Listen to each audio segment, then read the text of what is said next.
gods, you're empowering yourself. Most of the religions that we have that was left around in Africa, left back in Africa, the Yoruba, the Vodun, and other ones, what makes it different between the ancient systems, and when we say ancient, we talk about going back a couple of million years to a couple of thousand years. What makes it different between the ancient system, let's say about a million years ago, is now you think of the entities that you say, Oshun, Ogun, Osiris, Aset, Osea. You think of those as objective entities that have no relationship to you. You think of them as an objective entity, which means that that entity you think is somewhere outside of you, that you have to actually appease by giving them water. In actuality, your true self and your higher self is a form of that particular entity because it's all a form of the same force. So, in a sense, it's just a way you have to start thinking of this because we have been tapped into this. We tapped into this fundamentalism, and even if we want to trade an African religion for, Christianity or whatever for an African religion, you can't think of it in the same context of fundamentalism of what you know of as the regular organized religions that you bow down to something. You are all a part of the same force. So when we do this libation and all, it's only just giving gasoline to you. You understand? And so this is the concept. And once you understand this, it can work better. Like I told you yesterday, that the ancient ones understood that when you were a child and didn't have knowledge, the gods would look over you. That's just like your higher self looking over you.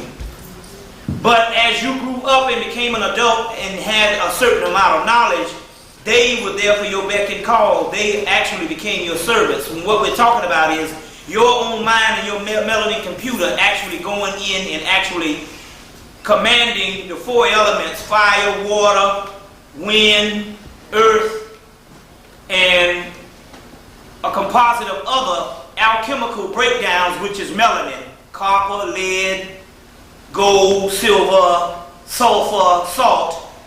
All of that breaking down is actually nothing but a combination of your soul, and you command that, other than some objective entity that you bowing down to. You the one that went through all of the hell down here, which makes it right for you to rule every damn thing because you the one that went through all the shit. All right now. See, that's the way it is. You do that. Remember, even in your Bible, it say, you told the angels to bow down to the brothers and sisters down here. And so it's a metaphysical thing. So when we put libations, you libate your own self, and this is a new way to empower it because we have to change our thinking to get on another level of the Netters, the Nephilim, the Neteru, or other names that we give the great hierarchy, which is nothing but yourself. So at this particular time, we will pour the libations and let's see. Sephra, I say Ain, I say Esau, I say Kevin, I say Shaka, I say Hannah, I say Deborah, I say Tiburit, I say Laksa, I say Har, I say Yesed, I say Malchus, I say Aether, I say Sirius, I say Megamenta, I say Jupiter, I say Mars, I say Helios, I say Venus, I say Mercury, I say Diana, I say Ceres, I say Aether, I say Uranus, I say Rhea, I say Zeus, I say Ares, I say Apollo, I say Aphrodite, I say Hermes, I say Artemis, I say Demeter, I say Jason, I say Hera, I say. Keep on going then. I like the drums. Perseus, I say. Orpheus, I say. Dionysius, I say. Aset, I say. Tahuti, I say. Maya, I say. Mun, I say. Munavit, I say. Mintu, I say. Mintu Sigura'a, I say. Mintep Sing Sing, I say. Ptah, I say. Sut, I say. Sut Nusi, Nubit, I say. Sut Nesi, I say. Ra, I say. Jah, I say. Abra, I say. Hekshi, I say. Nithara, I say. Daxinamerti, I say. Teheru, I say. Anku, I say. Tahuti, I say. Aset, I say. Nebter, I say. Heteru, I say. Yiman, I say. Odin, I say. Priya, I say. Balder, I say. Lakshi, I say. Thor, I say. Freya, I say. Priya, I say. Sim, I say. Judgment, I say. Brahmin, I say. Brahmini, I say. Vishnu, I say. Ramachandra, I say. Shakti, I say. Shiva, I say. Indasuda, I say. Sita, I say. Hanuman, I say. Lakshmi, I say. Jinsaya, I say. Papagay, I say. Devawanuedo, I say. Andrew, I say, Ananuki, I say, Tayamat, I say, Mardu, I say, Bridget, I say, Demawaluedo, I say, Adam Worthy, I say, Obu Pirelli, I say, Obu Jengo, I say, Ozuli, I say, Eoedo, I say, and we can go on now. We got the water so we can keep on with the libation. Zakar, I say, Lord, I say, Ife, I say, Omakun, I say, Olum, I say, Oshosi, I say, Ramaluk Luaye, I say, Obakala, I say, Odudawa, I say, Orumla, I say, Orum, I say, Shango, I say, Oju, I say, Lepa, I say, Ininja, I say, Oya, I say, Orisha Oku, I say, keep on going.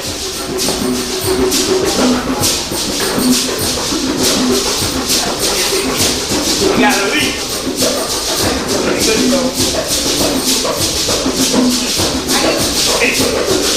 New, I say Acid, I say Tyre, I say Raziel, I say Kaziel, I say Gideel, I say Bubiel, I say Laxmiel, I say Gabriel, I say Mikiel, I say Samuel, I say Haniel, I say okay, Thunderdog, I say Thunderbird, I say Taxidi, I say Oya, I say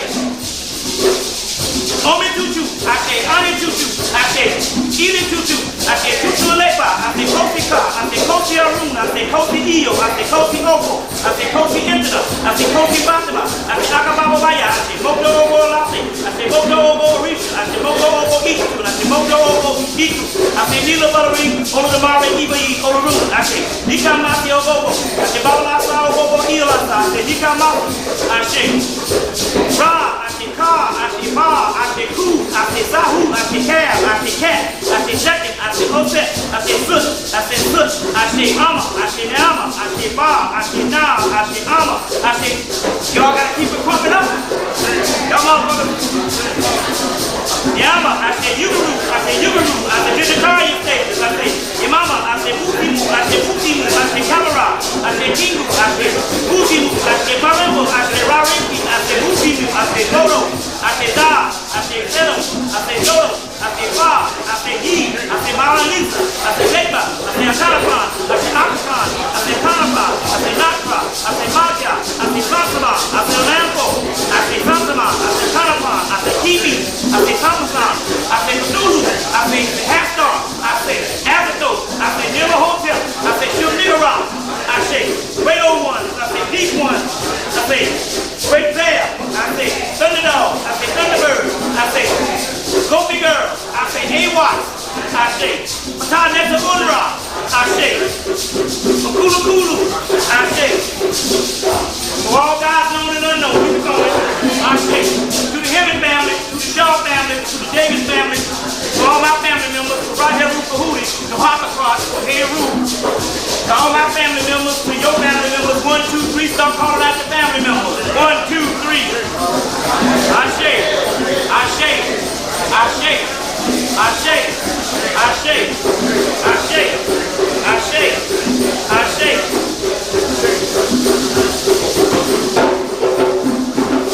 To all family members, known and unknown, I shake. To all guys, known and unknown, I shake. To the poets, I shake. All right. Yeah, that's the way you do it. Give us up. Give us up. All right. To get the ball rolling, what we're going to deal with right now, we got a couple of things we're going to deal with. First of all, anybody saw this thing here? Because this is the new trend that's going on. Everybody in Hollywood, most black actresses in Hollywood have to go through this, and Oprah has done it twice. But anyway, this is a picture of Oprah on ABC after so-called Cinderella, and she's here with a bunch of white people. So this is nothing but the ongoing tradition of her being a doggone Hattie McDaniel, and you know that whole thing where you the big maid. Now here's a woman that's got millions of dollars, but yet she will still take on the tradition of a fucking maid job and a wet nurse to a whole bunch of goddamn crackers. You will understand the symbology to this shit here. Here's a woman that's the richest. Now, can you understand the image of this? This is the richest black woman in America and in the history of America, and yet she's standing here holding some motherfucking cracker The same as some black woman held some white baby when they couldn't do no better in slavery. Now you got to understand the symbology of this, because this is a straight up idea of what I was talking about based on a clone. This is a woman that they killed some years ago, and the person that they have now do anything to please the white boy because she is being controlled. So you asked the question. Can we see it? You asked the question. What is the idea? What is the whole thing of a clone? And like I said, we talking about, you need to go take one of the best movies to see the cloning process is Judge Dredd. Fifth Element did a little bit. But we're talking about literally taking your cells and making a new person from.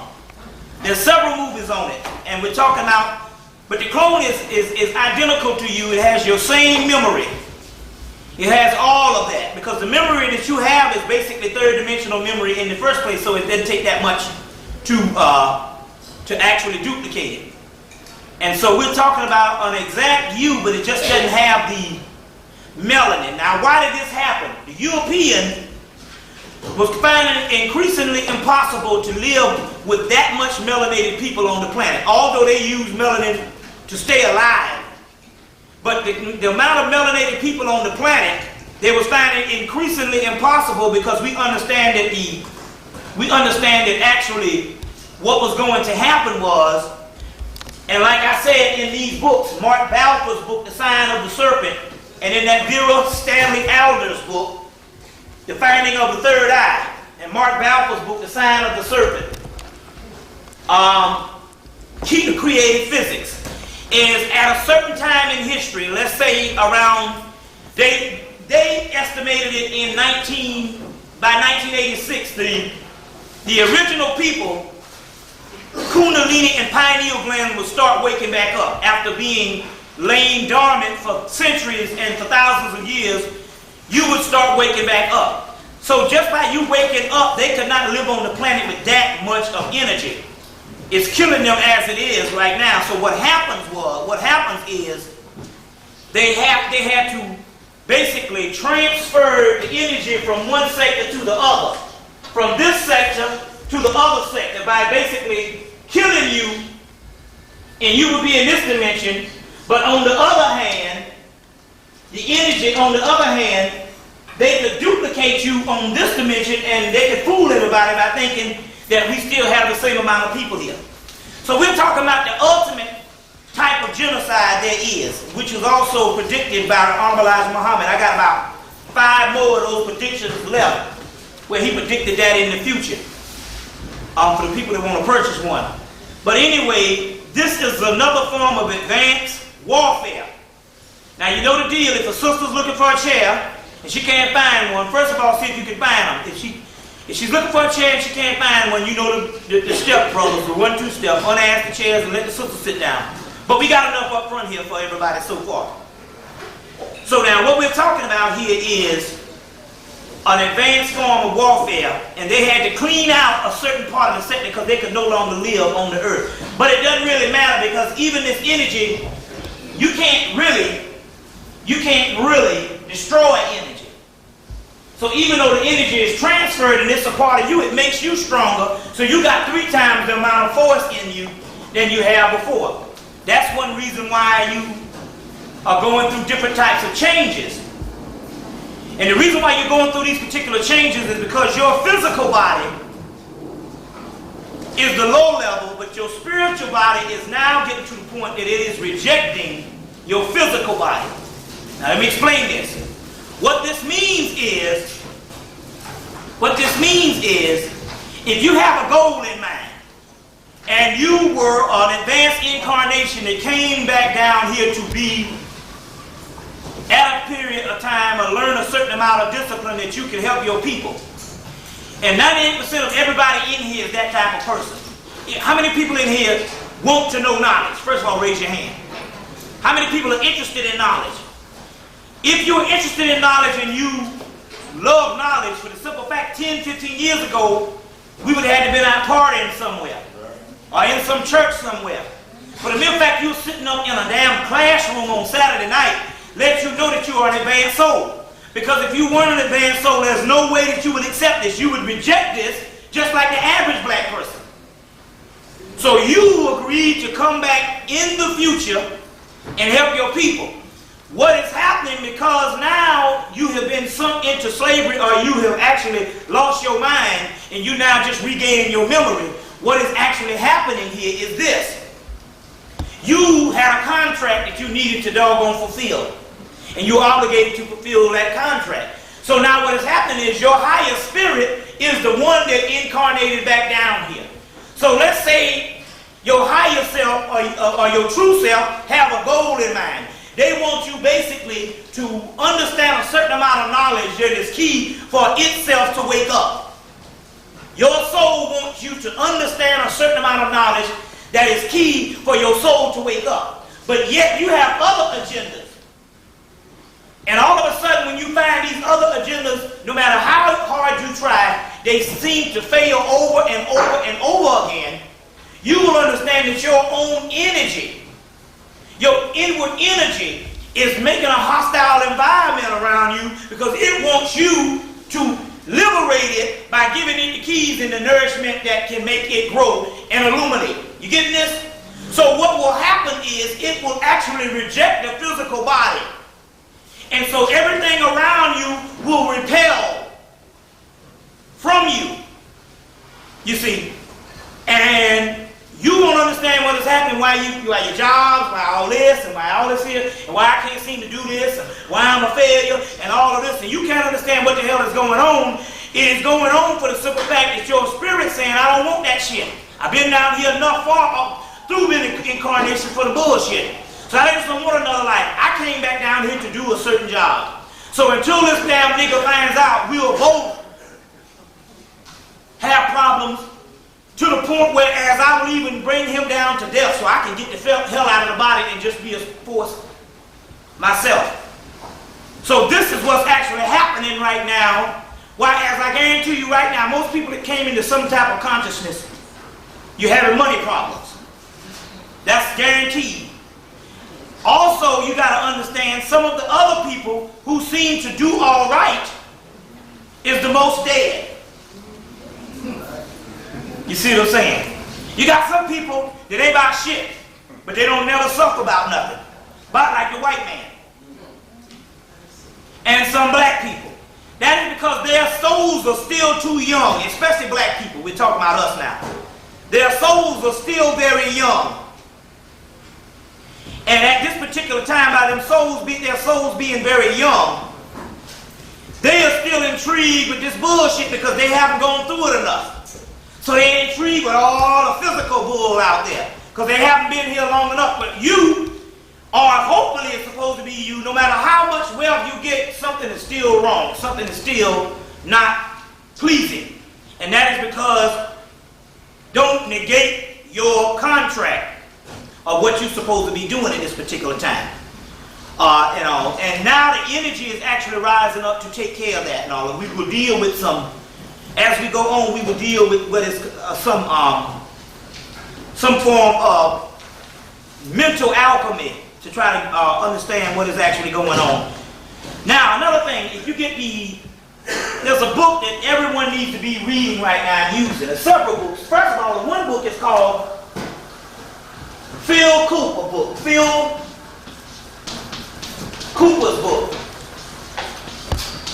And the name of that book is called The Magician. Magician, Phil Cooper. Everyone should get a copy of that book. Because there's a lot of magical books out, but they're very advanced, and sometimes they have a whole lot of intellectual stuff that by the time you get through the whole book, you don't even know what the hell is going on.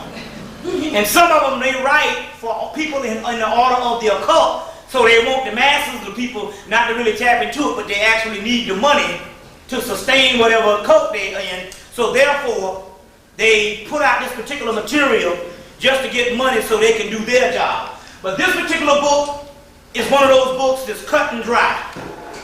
It's called the Studies in Effective Magic, but it's called The Magician. And in that book, I think I mentioned it the last time, in that book it talks about you can't do anything, even on the physical plane, that's going to be convincing to you until you convince your subconscious that it is reality. Now, case in point, I got a friend, rejected knowledge for years. He just rejected this shit, didn't want to hear this thing, America's all right, and all this. For years. So about 9 years later, recently, in about last year, the brother had another brother that a sister put roots on. And as a result, he understood that something that was going on that was miraculous, because he grew up around it. So immediately he called me and said, you got a ritual, we can do this. I said, okay, fine. Anytime somebody called, okay, fine. I gave him this ritual guaranteed to work, but the ritual didn't work. Well, first of all, the ritual didn't work because his own energy was going to be the energy that would cure the brother. You see? So therefore, because he didn't believe it, he was just getting the shit just in case. I'm getting the ritual just in case.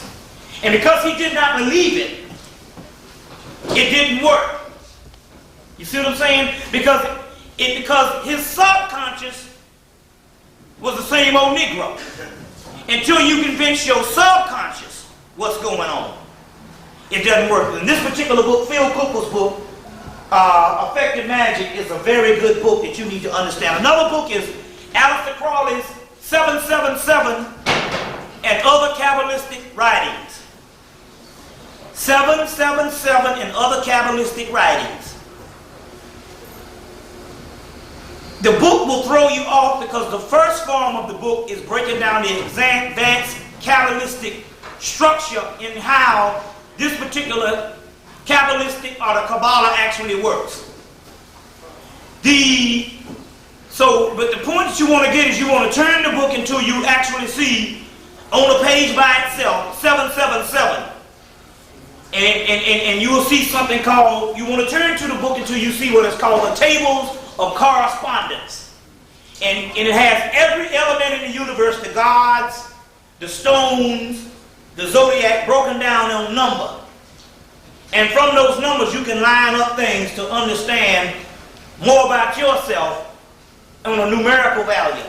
As a matter of fact, Richard King used the book also when he wrote African Origins of Biological Psychiatry to explain melanin. That was one of the books Richard King used. In that book, at the back of the book, they have a whole bunch of numbers, and if you know how to tap into them right, you can hit the lottery. But then again, on another hand, it ain't time for that shit now, so therefore you might not be successful with it. But on the other hand, what is also happening is there's a part in that particular book, that has numbers. And the number 209, which was supposed to be Proposition 209, which is the affirmative action type thing that you cutting out and telling all these niggas that you threw with this Proposition 209. We looked it up and it first said it was to reward a people. Which was what? 1964, 1965 Civil Rights Act. So the first one was to reward a people. The second one, it said to take away from a people. So we understand that the government was dealing with the esoteric knowledge in which they do, because they have all our information, when they would give a certain reward to us. That reward also, when it said 209, it said to reward, but it also said to take away.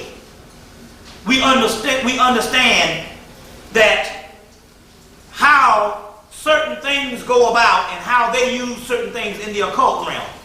But that particular book is a very interesting book that you actually need to get and to line up certain amount of things that's actually going on. The movie Handmaid's Tale. How many people saw the movie Handmaid's Tale? Go back and study the movie Handmaid's Tale. I saw the movie in 91, a year after it was made in 1990. And in the movie they showed them putting black people on trucks and shipping them out into concentration camps.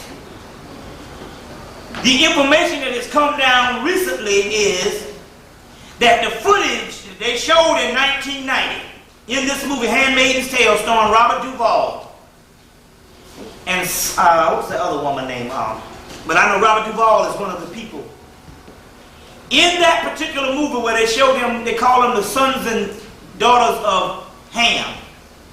And they showed them shipping them out in concentration camps or in the back of these trucks. And they had people in suits and all this, three-piece suits and all that. The information that has come down recently is that that was actually real footage of somewhere they imposed martial law on a town or a city in the United States of America, and they shot footage of them putting them in trucks and shipping them out, people of all walks of life, and put it in this actual movie. So that means that there's things that's actually going on with our lives that we don't even have control over, and when he gets through, we don't even remember. You see, case in point, like I said yesterday, go check the movie out, The Game. You see, very key that you understand that you check the movie out, The Game. At this particular time, with Michael Douglas, at this particular time, and I bring this call out because first of all, I told you yesterday that the real love, because we didn't actually have the love that we think, the love that we think about, is some term that is blown out of proportion. It has nothing to do with basically what you think love is anyway. Because by you just being in love or by you loving people, like I said yesterday, either you have it or you don't. It's nothing that you can actually legislate or philosophize with. The European has to do that for the simple fact that he doesn't have love. So all of a sudden it becomes a form of a religion or some type of new high. But we understand that when you hear the ancient word love, it was talking about passions. You being real or you being true to form when it actually comes to something. So at this particular time, we have to make the call out for any conscious people. If you're a brother and sister and you're in consciousness, and you are a police officer, and I put this on the tape because I don't know if there might be some people up in here. At this particular time, you need to leave the force.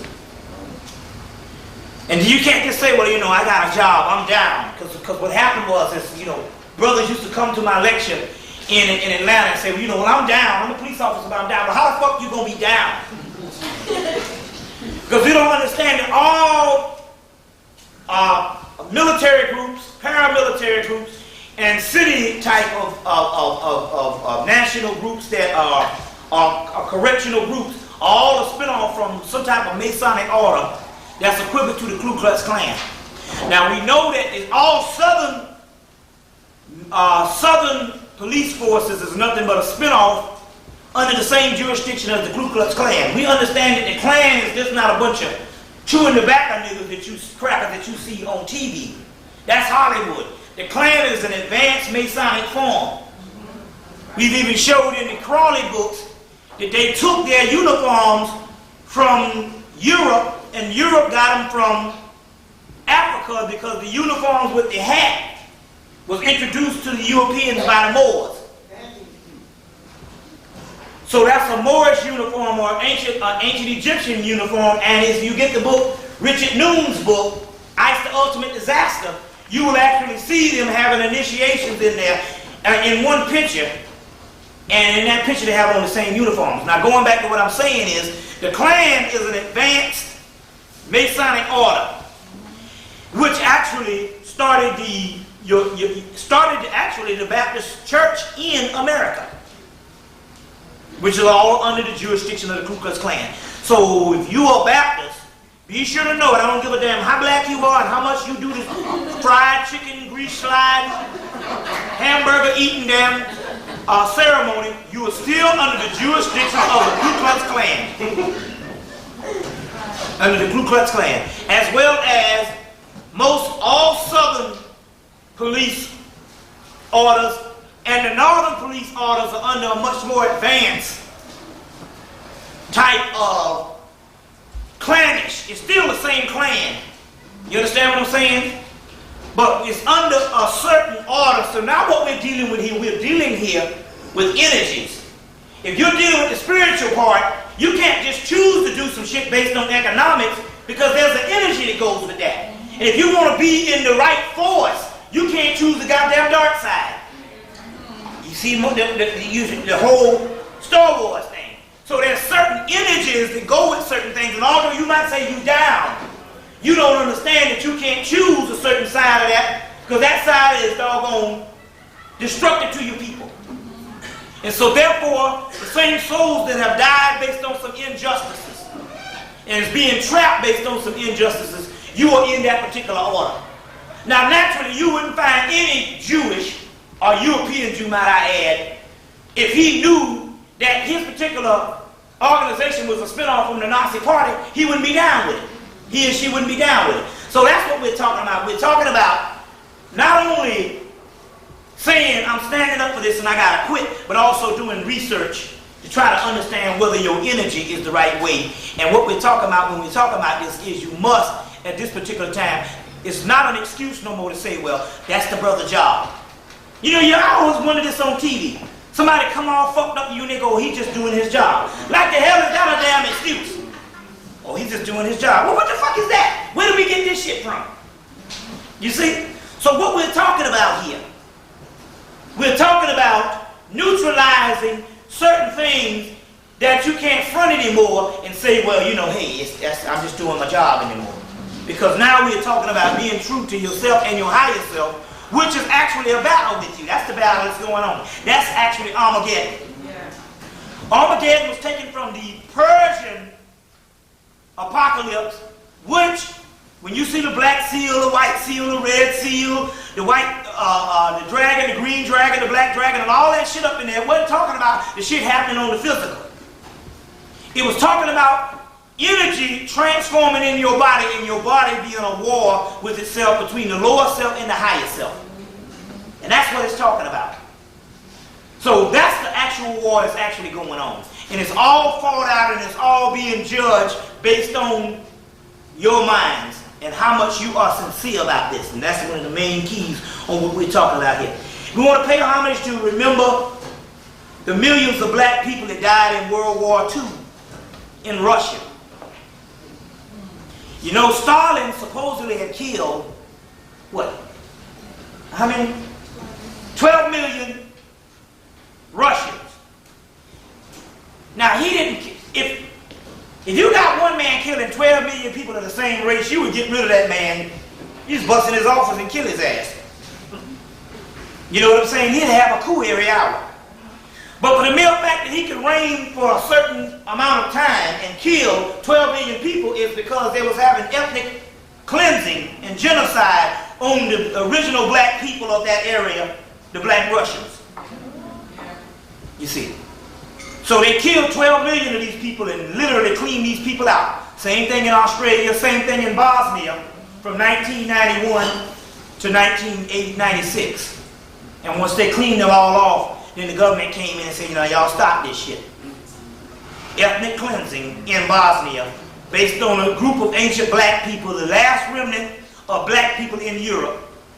You see what I'm saying? So that's what a lot of that was, and we want to pay homage to that particular part at that particular time. Also, we realize that Marcus Garvey also said in a prophecy that he would return on his deathbed.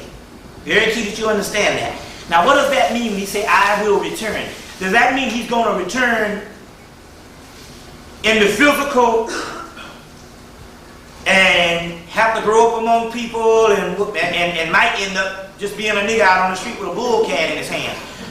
That's the chance you take by incarnating. He's talking about his energy being among us, as well as Nat Turner, Malcolm, and the rest. We're talking about a certain energy that used to permeate a certain sphere, now being back with us. So this is what we're talking about here, you see.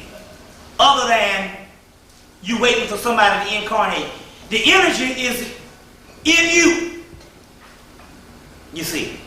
So when he said, I will return, that's a footnote to say, I have that type of energy with me, as well as all other warriors at this particular time. You see. Now, one thing we need to do to break into this, because we're going into advanced metaphysics, we'll deal with a lot of that today, is the problem is, why we lose and why we do not understand that all of this shit can happen to us and has been happening to us for the last damn 10 or 15 years is this. They have us on a cycle of looking to the future. Now, I told you last night that black people have a 3-year attention span and then they delete their files. That's why you can't remember anything. Oh, even this is leaking. Well, let's move all this out of the way. Hold on 1 minute. They have a 3-year attention span and then they delete their files. And what that means is the reason why you can't understand the reality around you is you're looking into the future. The white boy deals with the now. You deal with the future, and if anyone knows anything about advanced science, the future is never here. Because the future is now. So you never get to the goddamn future. You just wake up one day and say, how the fuck I get so old?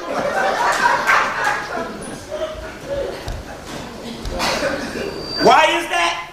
Because the European knows to keep you slaves, he has to give you a goal. Here is you.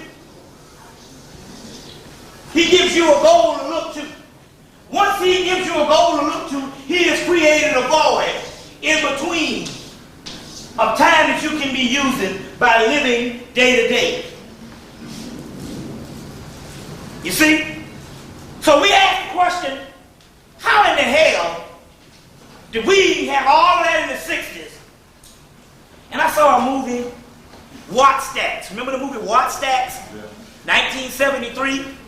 And I looked at every damn person in LA was conscious at the time. But how could they become conscious, was conscious in 1973 and by 1993, everybody did this shit. Children acting like fucking fools. The value system? Not only that, we must understand that they created this vacuum for making you look into the future, and you say, well, all the fucked up shit, well, maybe my children will get us out of this. So I ask you a question. You are only an extension of what your goddamn mama taught your ass. And either she taught you well, or either you learned some knowledge some other place and found out my mom and my daddy didn't teach me shit. They were some dumbass motherfuckers. Either way, if you are acquiring some knowledge, they either put you on the path, or you got put on the path for some other way and found out that them motherfuckers weren't doing shit. So therefore, you can't forget nothing and think some damn child is going to pick the shit up in 20 years. You see what I'm saying? It don't happen that way. So therefore, but why is that? Why do we say we'll just wait for the children to get it? Why is that? Because the reason why is because the simple fact that we are fixed on some fucking future shit. So right now, 98% of the black people say, oh, 10 years from now. I'll be like, God damn it, 10 years from now, and this fucked up shit, as mad as this world is, I hate to even think about it. I hate to even think of 2 days from now. But yet the white boy is oppressing our ass now. Now. So even the doggone revolutionaries used to say, we think a revolutionary, even though we know that we may not get there in our own lifetime. Well, motherfucker, if you're the one that's here and somebody gave you the knowledge now, how the hell you think somebody down the road gonna get it? The knowledge came to you now. It didn't come to the people down 18 years from now. It's coming to you. You see? And that's because the white boy has created this void in between. You got all this space in between this particular point. You see? And this is how he can come in and he can actually have genocide that's been going on where they can kill 12 million people on one program alone since 1990, and you don't know nothing about this shit. Because you're still looking for the year 2000. So all of a sudden the cracker done came in and talking about the millennium. 2000 is 2000 my asses. The future is now. Right. And when we get into the time thing tonight, we'll try to understand a little more on what's going on. Go back and get the Star Wars trilogy with Yoda. When Luke Skywalker first found out that the little man running around there that he was talking to was the Jedi Master that had trained Jedi warriors for 700 years that he was looking for. And the first thing Yoda said, all my life I have watched you look into the future, never noticing what is around you. They say the force is all around you. In the Gospel of Thomas, this is the Gospel of Thomas, which is the books, one of the books that was dug up in 1945, which is the true saying of Jesus that they plagiarized from, which is totally different than the Bible. He said heaven is right around your ass right now. You just don't see it because you're drunk. And because you have been trusting on these two fucking eyes, there's a cheat, and so now you don't understand that heaven is around you right now. You see. They say, well, tell us about the end. He said, you'll know the end when you know the beginning. That's where the knowledge part comes in. You see. But anyway, the key is we always look into the future. And that's why we delete our files. We got a 3-year attention span. You ask them, what happened in 1991? Other than some key events that happened personally when my mama died, my daddy died. No, motherfucker, what happened in the world in 1991? Other than some key personal events, he would know shit. This is not just black people. This is what is called a postmodern society, and this is white people too. You see, this is the way they train us, and that's the cattle thing. Keeping you in the future. Especially, you know, we got locked into that. Because the damn nigga done told you one day my children will walk hand in hand with some crackers. Fucking Martin Luther King, that idiot. Fuck him when he spit on his grave. Right. Take it or let it alone. The white man, shit got real quiet. Fuck him. You don't understand a government conspiracy from the get-go. Now, wait a minute here. If I told you about this book, The Black Sun, last night, and they talked about all the shit they had in World War II, and that means the government is advanced. You think that this conspiracy thing that you hear all this New World Order thing started 2 or 3 years ago? Hell, Bill Cooper said that shit started in 1775 in America, when America was started. So if they had conspirators that started in Bavaria years before America even started, why the hell you don't think that the 1950s and the 1960s would be an ongoing conspiracy when they showed you JFK and they killed his ass on the conspiracy? And the cracker was right on the damn movie. Go back and watch the movie. When the wife telling his wife, he was standing up, they had just killed Martin Luther King. And he looked at his wife and said, you don't think that that and the Kennedy shit is connected? You see? It's connected. So right there we were talking about a people that even to let him march down the streets in Selma, it was all a government plan. You got to understand that. Didn't Dick Gregory come and tell you that half the Jews wrote all this I had a dream speech and shit? Yeah. So if the Jews and all them wrote all this I had a dream speech, why the hell wouldn't he be fucked up? Like I'm proposing that motherfucker ain't shit. And that's how they rule our ass. Check? Yeah. Y'all all right? Okay. Let's deal with some things. They came on TV about a month ago, 2 months ago, and they said that most males will have a less risk of a heart attack if they give blood. What kind of shit is this? If you would have a less risk of stroke and heart attack if you gave blood. Now that's the key to let you know that what they're dealing with here is this whole blood drive thing. Trying to give your blood. Now when you go see the movie Gattaca, which is going to be one of the primary movies that you see, and I don't see, do they have that in the bootleg video? Yeah. You saw it in the bootleg video? Yeah. Well, because you know, that's the end shit up here. Gattaca. So Gattaca. So that should be the primary function to try to understand, because you slept on extreme measures. Huh? Everybody gave all that. Okay, let's get into that right now, because I want to do that, because that's not on my notes, but I dealt with it a couple of months ago, so let's deal with that now. First of all, we understand that there is, and if any sisters out, anybody want to come in, remember we got chairs for the sisters out here. You know what I'm saying? Now, the hard heads can sit on the floor, it don't matter. You know, so. The Beta Shabazz thing was this. They have a government policy that is dealing with the Heru and the Osirian drama, as well as Hamlet. Shakespeare took Hamlet from the Osirian drama. Hamlet is coming from the Osirian drama, which is actually Heru. So there's always the role of any hero. The role of any hero. I told you about a hero with 1,000 faces. You need to study the hero thing. Get this book. Show you this. Show you exactly what I'm talking about here. Y'all all right? We're going to slow down because we want to... The role of any hero. Here's a book called The Quest of a Hero. Edited by Robert A. Siegel. Robert A. Siegel. The role of any hero is that if you notice the father or the grandfather or maybe even the mother, some parent always gets killed and the child always comes back to avenge the father's death. That's the role of any kung fu movie you see.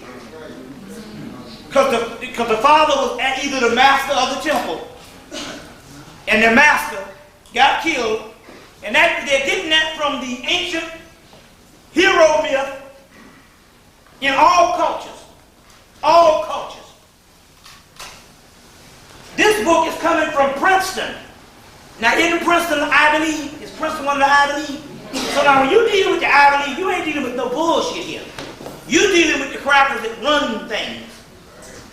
So this Quest of the Hero book is coming from Princeton, which means not only is it the collegiate book of the Ivy League or the system, but we understand that the government has the Ivy League as its major universities in which it does its research through. So if in this book they have an outline of the Quest of the Hero, and we might read some of it today to tell you exactly what that is. One of them is when the father dies, just like the Heru drama, the son always comes back to avenge the father's death. You see what I'm saying? So, the government knowing this at the particular time,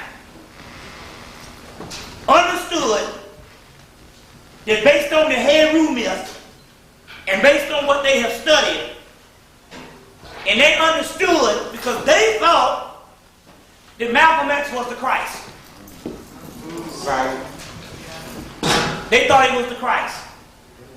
They knew if Muhammad was doing this stuff and saying this particular strange mythology that they happened to look in their same esoteric doctrines and get. Now, how the hell he gonna say the white man the devil? Which they got the same shit out of them coming from the people from India told them this. And Tibet. They got scripts of Tibet on how the white man was created. So Rudolf Steiner translates some of these scripts from Tibet and India and put in his book Atlantis and Lemuria on the white man being the devil and created. And then his best friend he hung out with, his contemporary of that day, which was H.G. Wells, wrote The Island of Dr. Moreau based on the Yakub story. Which you got to go back and study The Island of Dr. Moreau. Because his last product was a little white girl, which was a step down from that little monkey boy. You get the thing, how many people saw the movie. And they always get their best actor to play that. Marlon Brando. So now, based on this particular information that came out of the libraries that they had accommodated all this particular information from the last 130 years, they knew or they thought for some reason that Malcolm X was the Christ figure. If Muhammad could talk about, know this particular information, this man come out, ain't scared of no crackers, just talking shit. They knew that the farm boy, they can manipulate him at the time. I'm talking about, the whole civil rights movement. So they thought that Malcolm X was the Christ. Even in their book, The Judas Factor, they said that they worked night and day to destroy the Nation of Islam because of Malcolm. They were scared of Malcolm X. And even to the point that they realized that Malcolm X never did say anything about it. He changed his mind based on Islam. He just made one observation that maybe if the cracker converted to Islam, he might be able to behave himself enough that we might have equality. He never said nothing about I've seen people, you know, this old bullshit that Spike Lee put out. But anyway, nevertheless, they worked around the clock because based on their analysis, they got people that listen, they came on TV about a year ago and they said, we got a problem. We got a budget here before Congress that we're trying to cut, but they never did cut it. We just want to know how is it that the government can spend $1 billion a year just on research, or what they call historical or heritage research. That goes up under this whole shit about they got to know everything. So therefore, by them studying around the clock, they figured that Malcolm, to put just a long story short, they figured that Malcolm was the Messiah. So when they took Malcolm out, you see, they already knew in the script that, well, hell, if there's any boys, well, they figured, well, he didn't have any boys, he had daughters, so they figured, well, maybe that Malcolm is the only Messiah, and if we take him out, then maybe we have it. But he had girls, so they didn't worry about that. But what happened was this. You got to understand that the grandson was born 20 years after Malcolm died. Malcolm died in 1965. The boy was born in 1985. Now, if you know anything about cycles and you calculate like the doggone government does, 20-year cycle. in 20-year cycles, they say, wait a fucking minute here. This boy is what, 15? So by the year 2000, what would he be? 20. Now that's a right old age to get some shit started. You see? So they said, hey, wait a minute. We gotta kill the boy.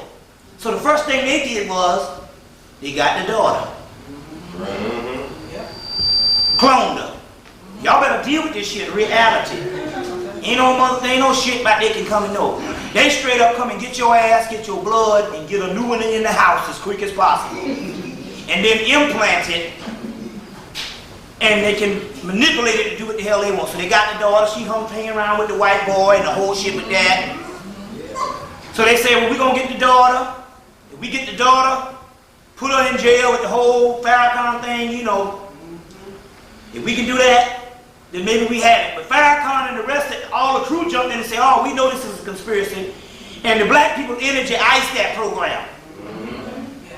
But on the other hand, they said, wait a minute, Betty. We done had your ass in the pocket. We had you saying the last damn 10, 15 years that Farrakhan was in on it. Now all of a damn sudden, we got this motherfucker gone, dead to rights. We can hook up your daughter and get her ass out. You gonna come up here and run your damn mouth? And gonna say, hey, now you backtrack and say, no, he ain't did the shit.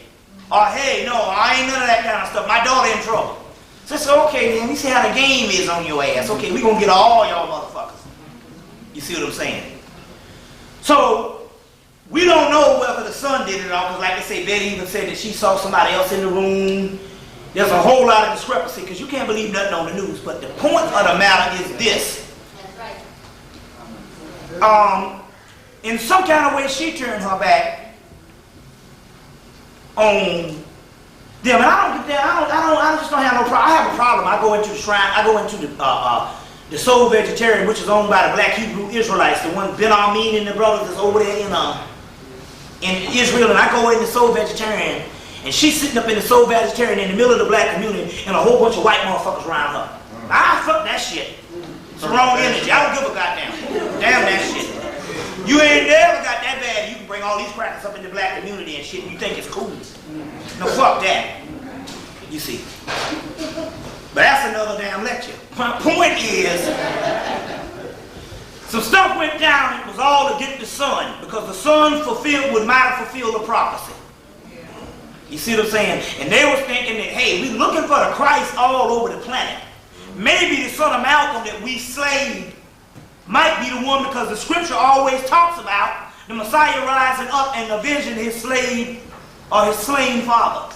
In this case, the grandchild is the same thing, because in the hero book, it talks about either the grandfather or the father. It's talking about that lineage and that seed. So whatever the deal is, they had to doggone take them out. Now let me show you how we got to start thinking on another level. Immediately, when she got all grown up, first thing they had black women and all praying, hoping that she could get better. You got to start thinking on another level. My spirit said, Lord, I pray that she dies. Yes. The woman ain't had no fingers, no lips, all broke the fuck up. It's bad enough being down this shit in a full size and a normal black body. Why the hell? See, that's our own selfishness. We want her to live, and we don't want her to die for the simple fact that we can't deal with it. Right. Now remember, when she go to the other side, she's in peace. Y'all, then death came and suddenly it was at peace. You even see the shit off, he's in a better place now. Well, what if he's in a goddamn better place? What the fuck you doing crying? Right? So immediately I said, no. First degree burns, grafting skin. They say every damn plastic surgeon, new damn silicone, whatever, flew to her bedside. So let's get it, this nigga, with every kind of technology we got. And I'm looking at this and my spirit was saying, man, I hope this woman died. They got people with visuals and all that kind of shit. And even the way the children dealt with it when she died, that in actuality, that's what was supposed to happen in the first place. But we want to keep people here. But the simple fact, we don't understand what death is. And that's our own doggone hang-up. It happened to me. It was a brother I knew got shot in 94. Went to the funeral home to see the brother back in my hometown. I'm standing over the casket. And she getting channel saying, man, you can get the body, you can bring this motherfucker back to life. But you can do that if you know what you're doing. And I was there because there's one, I'll tell you a story. There's one in India where a little boy got hit. He got shot. What happened? He got hit by a car. He had a yogi master that he was an apprentice for. He was on the way to the store for the yogi master. He got hit by a car and died. 2 or 3 days later, they had the funeral. Everybody in the church crying, and the yogi master come to the damn casket, snatched the motherfucker up, set him on his foot, and said, didn't I tell you to bring your ass back on the stove? And the man was alive. So now you can do that. And when I was over the casket, I said, wait a minute, I can do this shit. I said, I can do this. I said, I got all this knowledge now, I can put this shit to use. I can do it. And right then his spirit came and said, man, what in the fuck you think I want to come back down to that motherfucker? Are you out of your mind? Some nigga done shot me over some crack bullshit. You think I want to come back and join that shit? Are you crazy? I'm in a motherfucking penthouse, chilling, with some babes. And you think I want to come back into that bullshit? I said, oh, yeah, my ego got the best of me at this particular time. I understand exactly what's going on. I'm trying to use the experiment to get you back down here just to see can I do the shit. And I didn't ever consider it. Maybe you didn't want to come back down in this fucking hellhole. It is called hell. The ancient word for hell is hell, and hell just meant the physical level, or the physical body, which is excrements, sacks of excrement, or basically living sacks of shit that the soul is trapped into. We'll get into that. Which is the most defiled thing in the universe is the human body. People say the body is the temple. No, the temple is on the inside of the body. The physical body is the most defiled thing on the universe. Sacks of excrement. Trapped souls up in there. God souls. We'll get into that in a few. But anyway, going back to this, They got the mother so that they could get to the boy. And God knows where he is now. They probably killed him as soon as they got in there, because like I told you, upon entering any prisons now, it's an automatic death sentence for anybody to go to prisons. It's just that they can duplicate your body. This is the reality and real deal shit that's going down. And I'm not just talking about theories. I'm talking about people that they actually duplicated. That's my good friends. So this is one thing that is, and why I talk about this clone thing, because it's personal. You see, it's personal. Duplicating these good friends of mine and all. Don't know their ass from a hole in the ground now. But anyway, going back, let's deal with some things. So now, you know some stuff is actually going on. You got Scottie Pippen, marry a white woman. All these people love him, and he's jumping around with ball and all this stuff. He married a white woman. But then again, on the other hand, since when has we as a race of people ever looked for a motherfucker who put a brown plastic ball through a hoop as being anything virtuous in the first time? That's the problem that we have. That's the dilemma, is a person that plays for a living is a joke on a cosmic scale, whatever. Fuck a sports figure. Give a damn how much money. That's why the cracker pays him that money. Pay you to be a motherfucking child. And like I said, past 12 years old, ain't nobody should be bouncing no balls. I know you love the shit because you programmed to like the shit. If you was an ancient man, you would say, this is silly. This is really stupid. You see? But we program that way. So, you know, hey. So now, deal with some things. I mean, you got about 7 movies that came out just ignorant. Here's the white boy that wrote Fifth Element. Anybody, how many people saw the Fifth Element? You know that was written by a 15-year-old white boy? Fifth white boy in France. They, the level which they're on in us.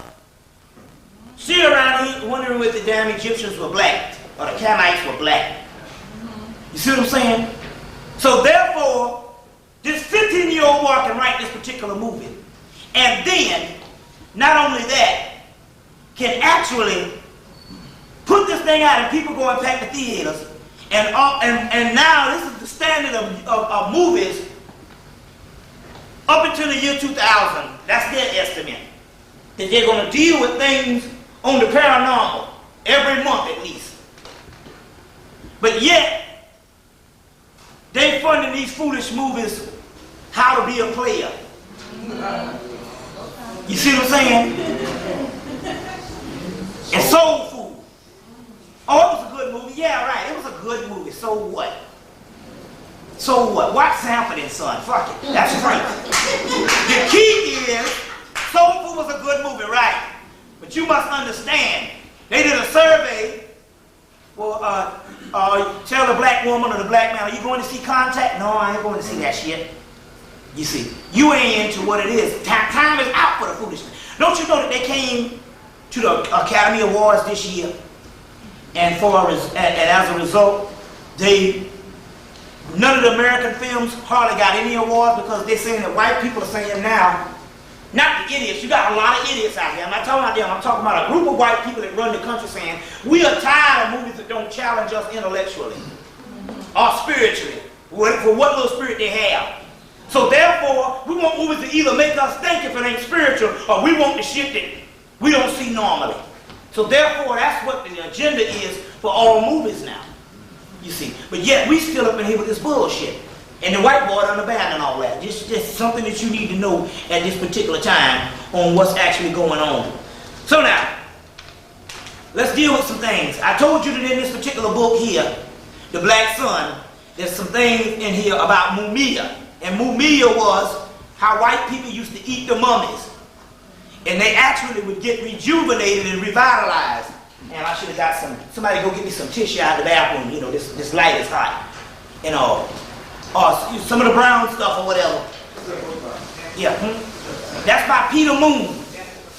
It's called Black Sun. And they used to actually be revitalized. That is actually vampirism, and that's the vampirism of what they was talking about based on vampires. That's what they were actually talking about. That's what they were actually talking about. And so when you see these white people talking about vampires, and I've said this before, they're actually talking about eating melanin. And basically, and that's what they're talking about. And so whenever you see that, you know what's actually going on at this particular time. Okay, let's wipe off a little bit. And we got a lot to cover, so don't worry about that. We understand that the white boy was experimenting with LSD. With LSD. I guess you're going to have to get that all off or whatever. It started leaking. The white boy was experimenting with LSD. And as a result, this is the closest he has gotten to tapping into some melanated form of existence from the 60s. But they were very hurt after they shut down the whole LSD trip for them. Also, especially you got Timothy Leary, who died recently, that never forgave the government for shutting down all the LSD experiments because they didn't want the amount of, see, when they shut down certain things, it's not like the government doesn't experiment with it. They just have a group of elite people, the Illuminati, say, no, we got research that's going on secretively. We don't want the main public to understand what the hell is going on. So, but anyway, we even found out that LSD is the main thing that created this whole Microsoft and this Bill Gates shit. You see, this whole Bill Gates thing, which we know now that Bill Gates is considered, number one, he's in his early 40s. Is it late 30s? I'm 35. Huh? I'm 35. No, he's older than that. About 37 or 38. Okay, yeah.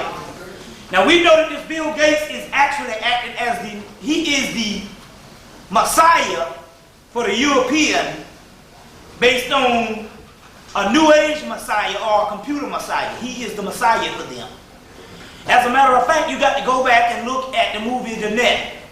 And the whole shit was based on something called the Gatekeeper. That's Bill Gates. The Gatekeeper. That's Bill Gates. So you need to study the movie The Net again and find out what's actually going on, because all the shit that was going on up in there has something to do with Bill Gates, which is a form of the Messiah for them. That's why he came down to Atlanta this summer in June and gave the Atlanta University about $8 million. You see. Gave them about $8 million for some computer research.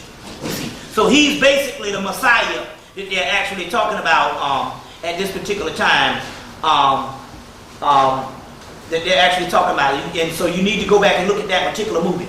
You know they have genocide. They had an HBO special and they had genocide. We're still on the hard copy.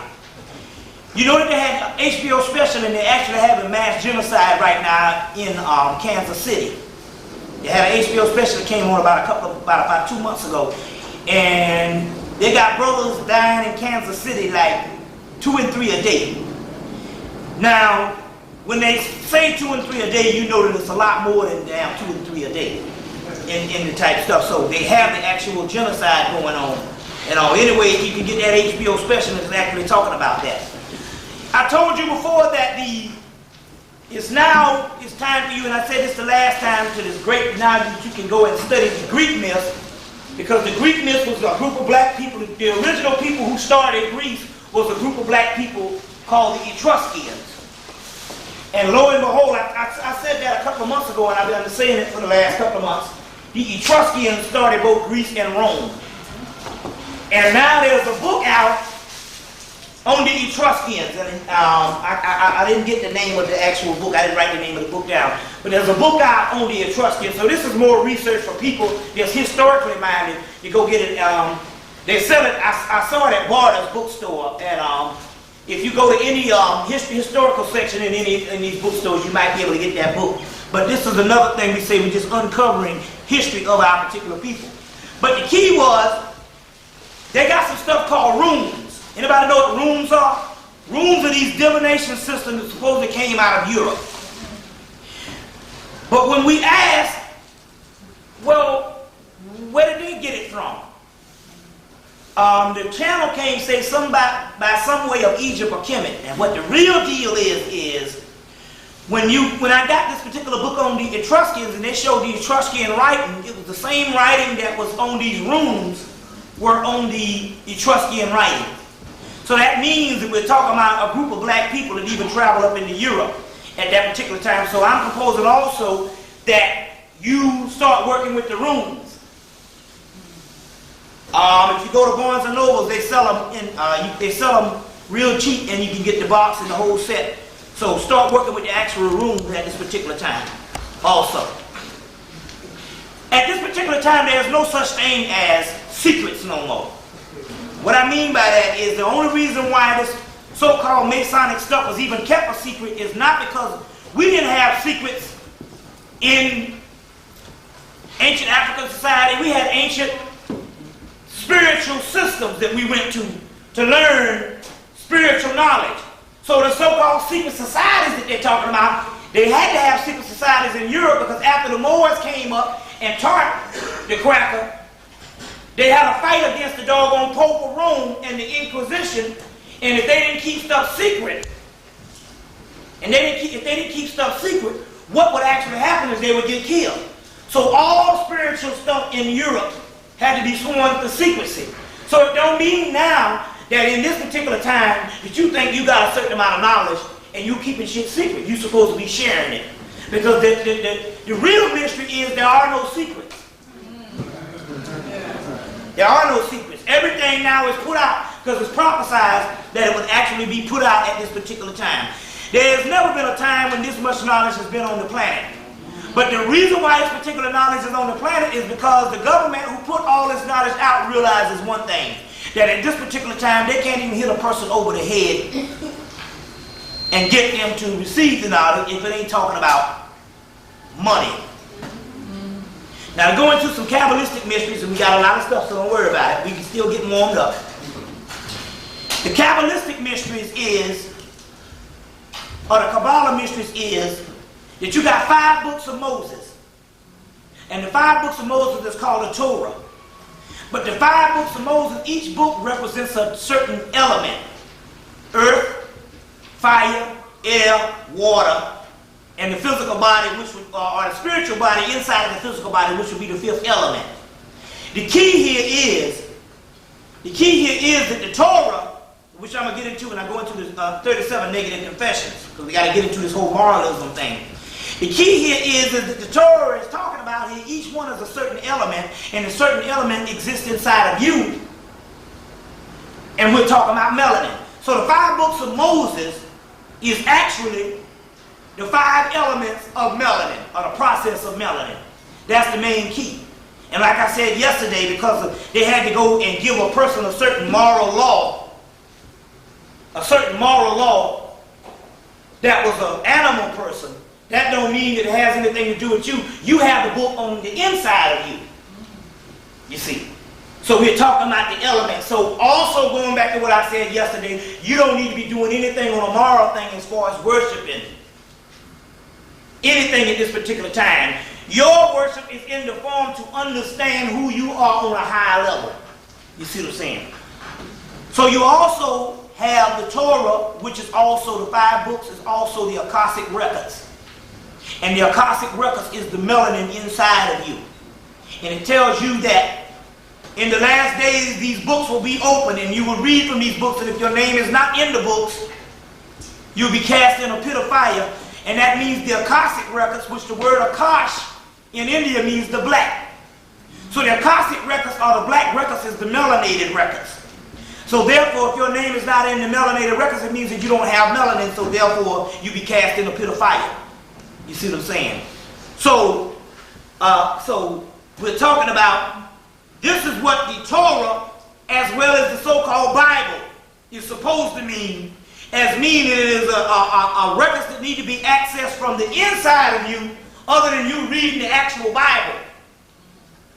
But if you do read the Bible, you're supposed to read the Bible as a form of reference to try to understand the accessing of those particular records. And before we leave out here, we'll give some esoteric Christianity doctrine that the people can go and read to try to understand an esoteric version of that particular Bible. And as a matter of fact, one of the best books is The Secret Wisdom of the Bible, 4 volumes. Breaks down everything in the Bible esoterically. Secret Wisdom of the Bible by Godfrey Hudson, volume 1 through 4, 4 volumes. Secret Wisdom of the Bible. That's the one that you actually want. By Godfrey Hudson is the one that you want. Secret Books of the Bible. That's and it breaks down that. Also, there's a book, Esoteric Christianity, by Annie Bazant, a little small book. Very key also that you actually get that particular part. At this particular part. It says in the last days that we will be able to read from the white Torah. Now what does that mean? That right there, it means that the Torah that they're talking about, of these so-called spiritual books, is not necessarily talking about the book, but the white Torah is talking about the spaces in between the words. If you got a page, there's spaces in between the actual words that is actually talking about reading the spiritual stuff that you can't see with the naked eye. You will be able to see in another dimension once those particular Akashic records open up. So that's the reason why you have the Vodun drum, or the voodoo drum, or the Vodun drum, or the African drum. It's not necessarily the beat, it's the spaces in between the beat. Because the spaces in between the beat, which you think is nothing, is actually something. And how do you hear nothing? A beat, if you take one beat and another beat after it, not only have you heard the two beats, but you've heard a pause in between, and that's the spaces in between the beat. You see? And that's actually spiritual. Is that why white people don't have no rhythm? Right. They can't deal. They can only deal with this dimension. Right. They can't deal with the spaces in between the actual beat. So therefore, that's why they're all thrown off. It's the spaces in between the beat, which is the main thing on what we're talking about here at this particular time. Now, let's go on. The white boy at this particular time understands that prophecy is catching up with him. There's something that was born on some reservations, in the Middle East sometime last spring. They had this red heifer that was born. Now, if you get the book of Enoch, and in the book of Enoch, they talk about this particular red heifer. And they say that in the last days, this so-called red heifer is supposed to be born. In the Native American, it's the white buffalo. Right. So we got two prophecies that were fulfilled. The Native American had the white buffalo that was born in 94, and the red heifer was born this year, somewhere in the Middle East. Now the problem is the fake Jew understands that these prophecies are catching up with his ass, and ain't shit happening to them. They get fucked up with the Arabs over there, messing them up. And ain't nothing happening to them, because even in William Bramley's book, The Gods of Eden, he made a joke saying that all these prophecies is coming down, but yet the so-called Jews that we see, ain't none of it being fulfilled around them. So now this fake Jew is into fulfilling the prophecy himself. So what he's actually doing is, the red heifer was born. It had a flaw on it. But they said that the heifer that was supposed to be born is supposed to be perfect. They didn't realize that it was perfect because they was talking about its spiritual energy was perfect. So what they have done is gone down to Kansas City and have created a fake red heifer. And they say, now this is the one that has fulfilled the prophecy of us. Now how the hell are you going to go down and genetically create a fake red heifer and saying it's the prophecy being fulfilled with us? You see what I'm saying? So now they are actually in the prophecy business at this particular time, because stuff is not coinciding with them. Also, we have to understand this. There was a part that happened in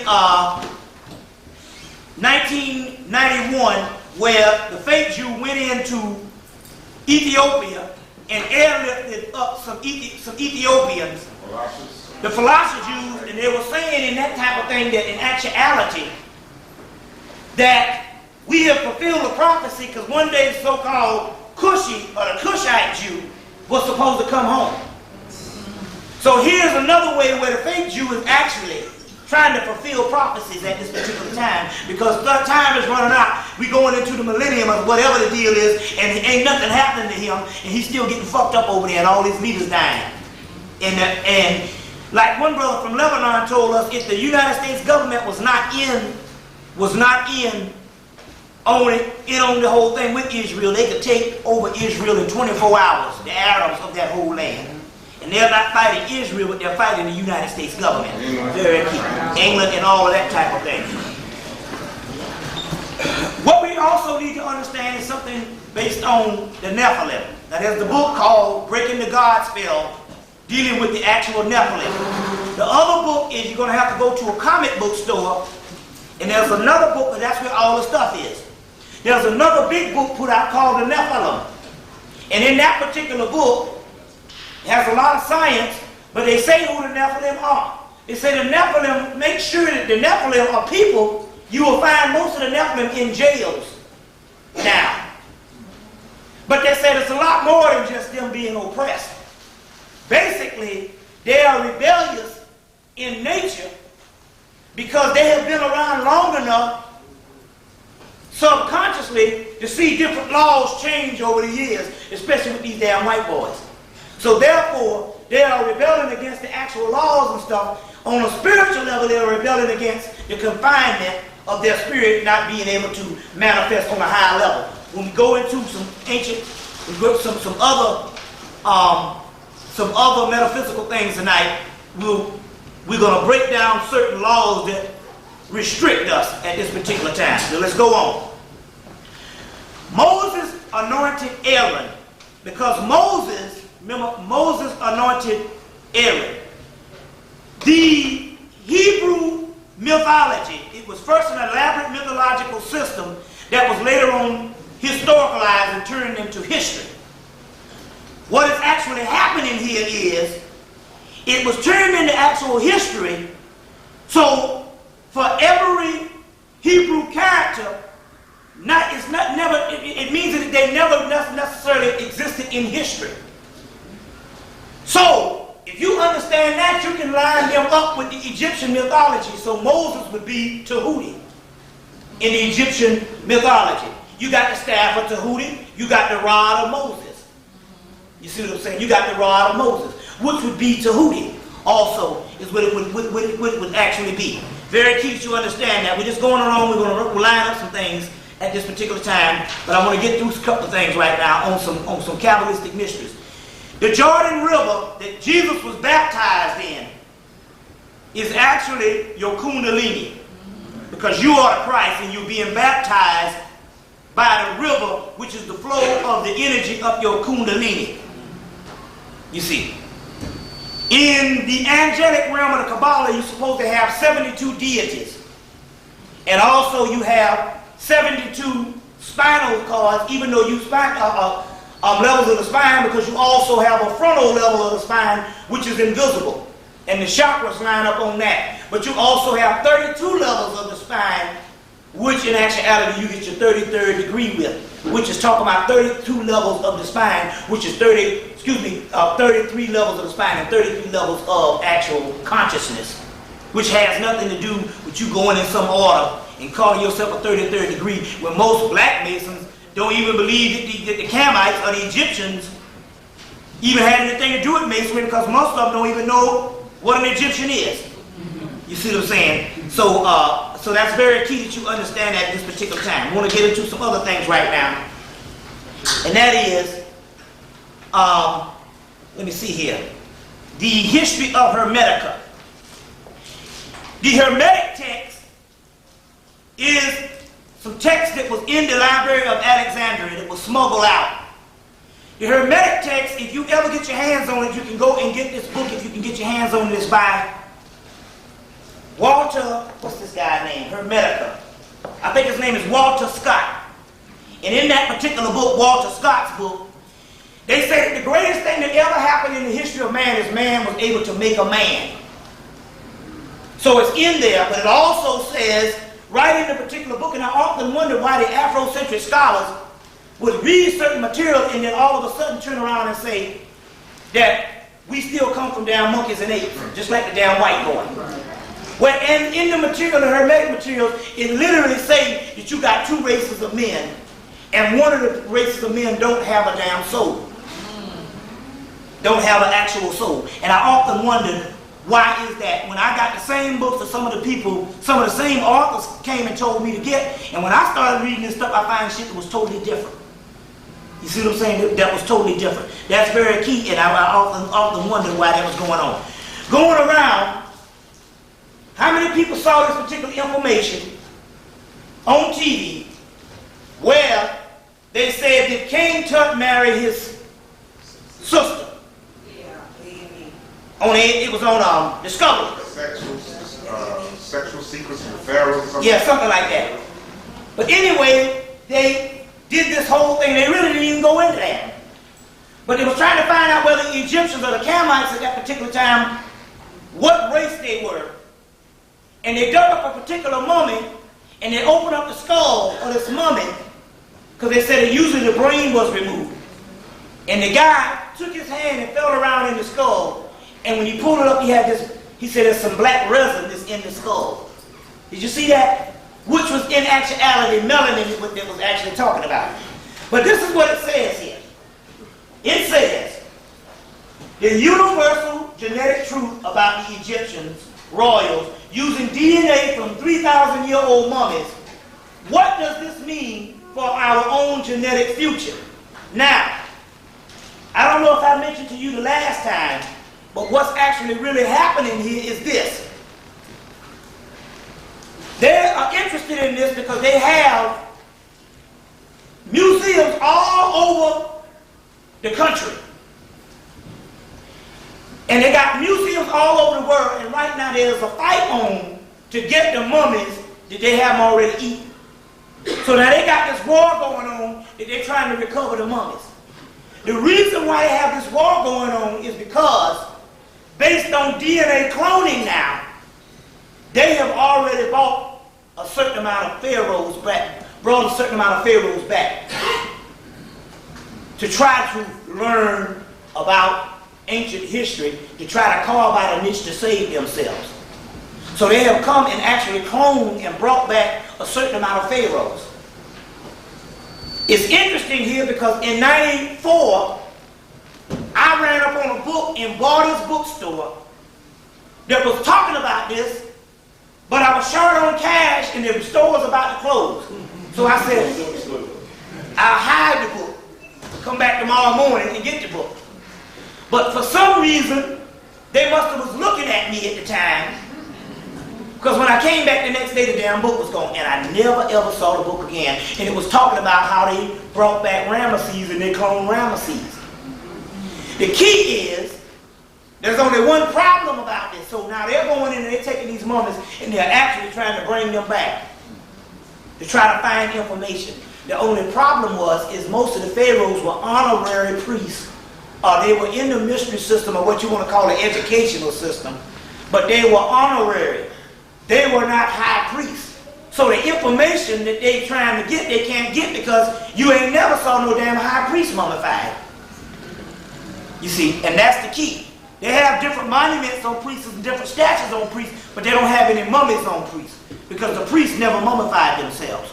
Because they can look into the future and they probably actually understood what would actually be going on in this particular time. So they didn't mummify themselves. You see, very key that that you understand that particular information that's going on. But I want to stress that you can go to the comic book store and get this particular information on this book called the Nephilim book. It costs about $20, but it has a whole lot of information in it. Now, last night I want to go back into this thing because I want to get into some mental alchemy at this particular time. What time is it, first of all? 20 to 10. 20 to 10? Yes. Okay, look, you want to take, I'll tell you what we want to do. 25. You got, the people got food back there, so what I want to do is I want to, before we get rolling, I want to take a little break. You go back and you can utilize some of the stuff on the table. And then when we come back, I want to get into the main portion of the actual lecture, and so we can deal with this and don't have to break no more. But I don't want to do it, and then we have to break, and the people got the stuff back there and all. and we don't deal with that at this particular time. So you do that, we're going to come back. We still got time, and we got a lot more we need to deal with. We got to wait around for the alchemical portion dealing with the melanin that we need to understand on how you going to access some things. Is first of all, you need to go back and get the movie The White Buffalo, done in 1977 with Charles Bronson. It was also put out by Dino De Laurentiis, who was the guy who also brought you Dune. He was the guy that produced the movie Dune. The movie was put out 100 years after the death of Crazy Horse, which is very spiritual because now this is 120 years after the death of Crazy Horse, which was another brother that fought in the struggle when we say the Native American whole deal. And we say that because you know that 98% of the Native Americans was about this brother here color in the 20th century. Then all of a sudden, you start getting these particular white people now talking about their Native Americans and all. But if you go see any pictures of Native Americans starting around the turn of the century, they look like this brother here color. So that's very key that you understand that. But go get the white buffalo again, because you understand the prophecy of the white buffalo is also a spiritual prophecy. It's a prophecy that was also supposed to happen too. Also, we want to deal with one other thing too. Now at this particular time, what we need to start dealing with now is we got to start dealing from the heart chakra. Because the energy of Olokun, which is an energy that is now, Olokun is an energy, but also an Orisha that is supposed to be chained up under the sea. But it's a particular energy that would be released in the last days, and the energy would be dealing with undercurrent thoughts. So therefore it means also that you can't cloak anymore. If you're not real, it will show. You can't cloak or you can't doggone hide ulterior motives and undercurrent thoughts because the energy now won't allow that. And basically your own spirit now will tell on yourself, because your spirit is actually the Olokun energy that is chained up, that is now back released. Very key that you understand that. The point I want to get into now, we're going into a whole nother rhythm this particular time. We're going into the science of the mind and what we actually need to be doing by another type of thought process. And that is this. That is this. Now, like I said, with this book, Philip Cooper, when you buy this book, The Magician, you're going to thank me. The ones who want books that go through the no-nonsense, you see.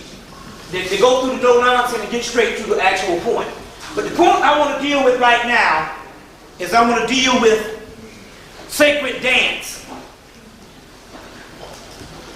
If you ever see melanin, melanin is also called chaos. Chaos.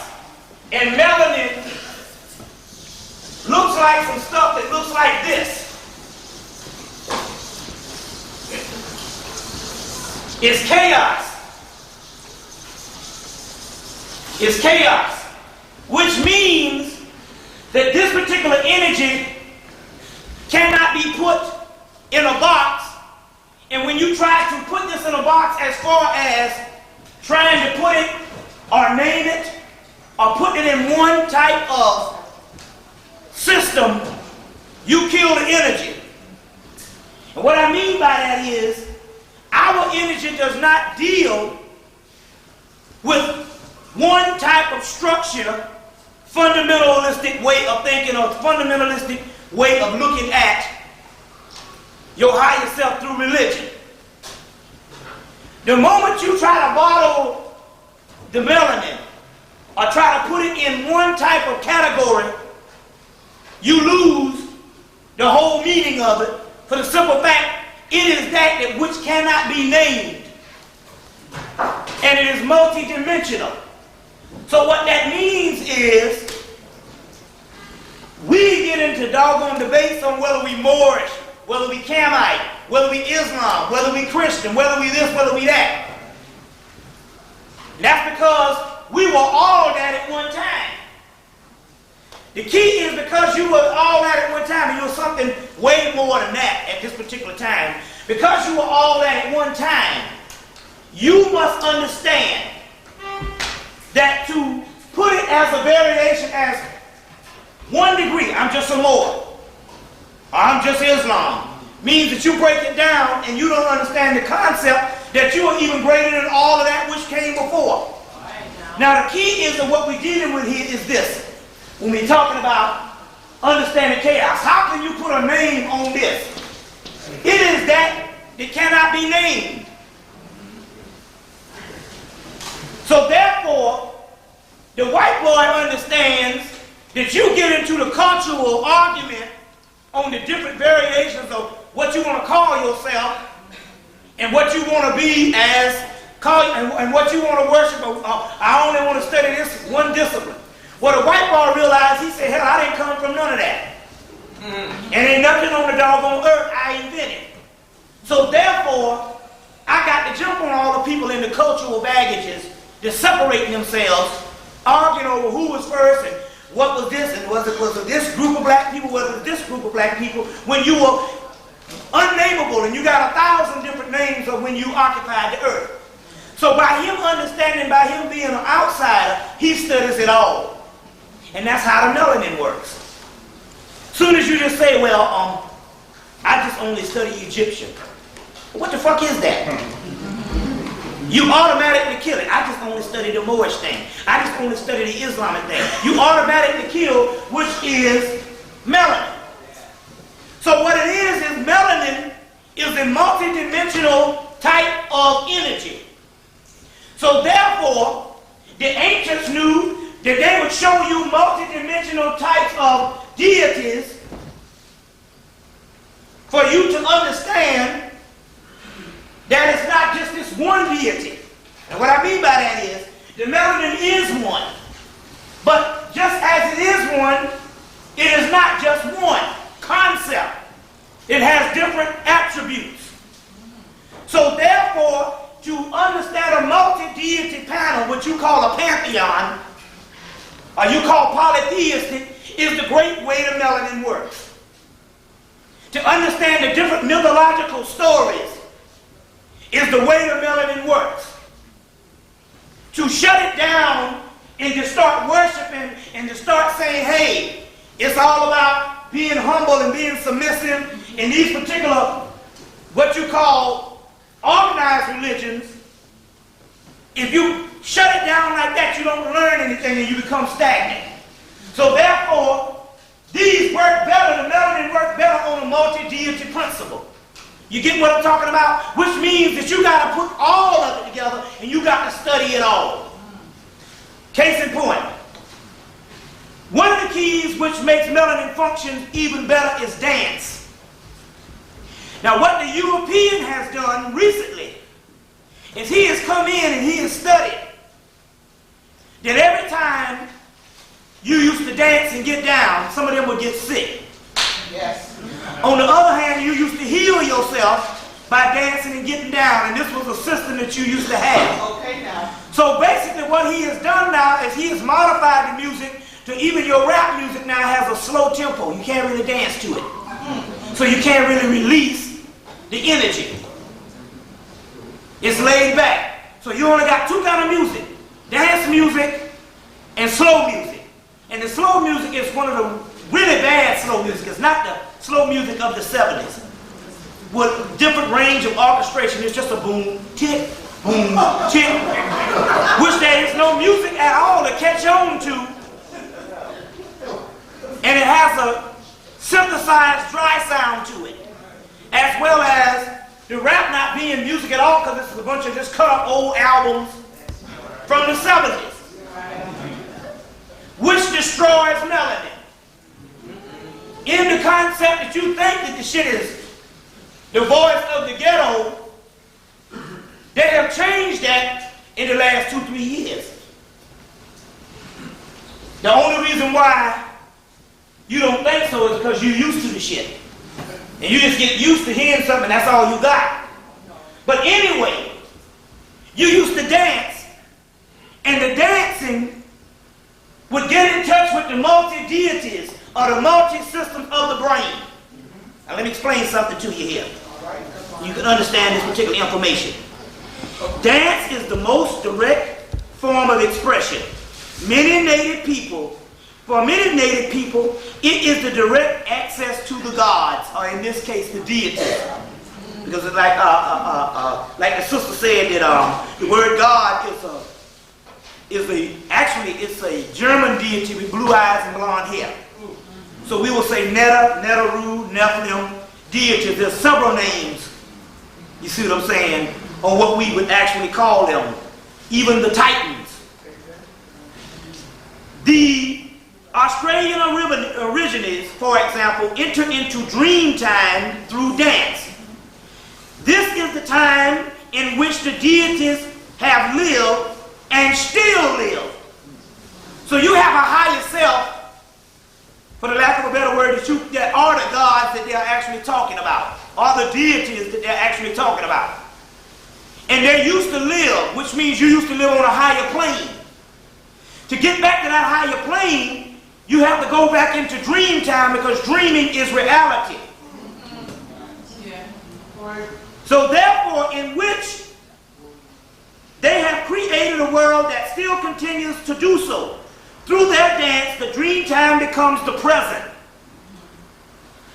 In dance, they experience the power of the spirit and ancestors. And in their movements, they reenact the deeds of these particular deities of which the myth of dream times tell. So what we're saying here is, they have come in and they have destroyed basically dance music. Whereas everybody is hip-hopping, but nobody is releasing the energy to get in touch with your multi-archetypal God self through the dance. The dance is the only time when black people could do a movement that is not calculated by science. Because there is no science to calculate some motherfucker going down a Soul Train line to do a movement that ain't nobody seen before, and he can't duplicate it. You see? So we're talking about, that's what melanin is. How can you put a name on dance? It just is. So on the other hand, it's the same thing when you're dealing with the deity system. The deity system has got to be multi-dimensional. So we just didn't have one God Allah that we bow down to. No, we had the 99 attributes of Allah that Muhammad knew about and Muhammad knew about and actually told the people to worship the Allah thing, because Bilal was his motherfucking teacher. It taught him all the shit he knew. And ain't no goddamn angel Gabriel came and whispered no shit in his ear that he didn't already know, because his damn daddy was a Sufi Kushite Muslim, or at that particular time a Sufi Kushite mystical person of Arabia. So now, dealing with this particular thing we're talking about, we have to get into a form of nihilism, which means you have to go to a system of blasphemy to go against every structure that the American government and your thought of what you call religion has taught you.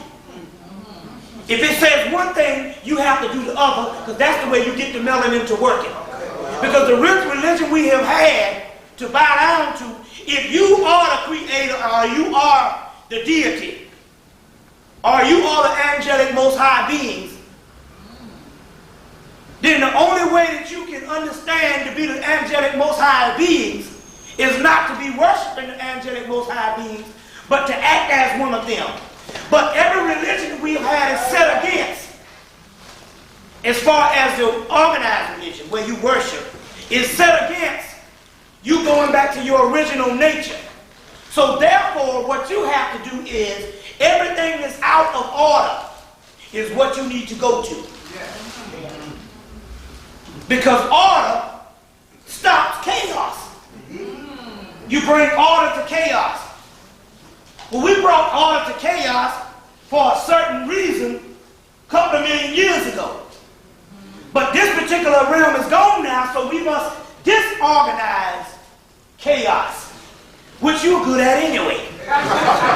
Disorganization. See, CP time being one of them. When we get there, that's just the way it is. You see? So, your deities or your energy can't evolve, or you can't tap into your particular energy with the system or the way you have been trained to look at religion. You see what I'm saying? Oh, they used to worship many gods. No, they were only trying to define the one God, which is melanin, which is chaos, which is always moving. How can you define water? You just have to list every element in it so you can basically get a concept of what this particular thing is. You get where I'm coming from? And this is what we have to do at this particular time. We'll go back to that in a few minutes. I want to deal with some things in the Bible right now. Because in the Bible, that's going to be Genesis 32:30, 1 Corinthians chapter 4, verse 4, 1 Corinthians chapter 8, verse 25. So that's Genesis chapter 32, verse 30, 1 Corinthians chapter 4, verse 4, and 1 Corinthians chapter 8, verse 25, which it says that Jacob wrestled with the angel, or Jacob was one of the only people who saw the face of God. The face of God is called Penuel, which is pineal. But in the Bible, it will be Penael. Penael in the Bible. El means sun, or star, or the star-head ones. Pen comes from the word penis. Penis. You have two penises. Both man and woman can't get to God now unless it's circumcised, but the woman don't suppose to have a certain penis down there, but the penis she does have down there is already circumcised. That's the clitoris. So she comes with the circumcised penis. The man has to circumcise his penis. The woman has a clitoris, which is a form of a penis. But they're not talking about the lower level genitals. They're talking about the high level genitals that both male and female have a penis, which is the pineal gland. And an uncircumcised penis is the calcified pineal gland. So you're born with a circumcised penis. So when they say a pineal gland comes from pine cone, no. The pine cone, the penis was before the pine cone. So when they named the pine cone, they named it because it looked like the head of the penis. So pine cone or pine cone is later, but first you have penis, a penuel. So penis, so penuel. So what is the penis? The penis gives the seed, which is melanin. And in that seed is the cosmic substance that is the makeup of a star, stardust, which is star is L. Penuel is the pineal, which is the star penis, or penuel, which is the seed. You get the word seed, you get the word star, all that's talking about melanin. Penuel or pineal in the Bible is called the face of God. So the face of God is in you, which you're supposed to be understanding is not a God up there, but a God that is manifested down here, which is in your pineal gland, is the face of God. Go get the movie King David, 1985, with Richard Gere, where it said that only Moses and Jacob have seen the face of God.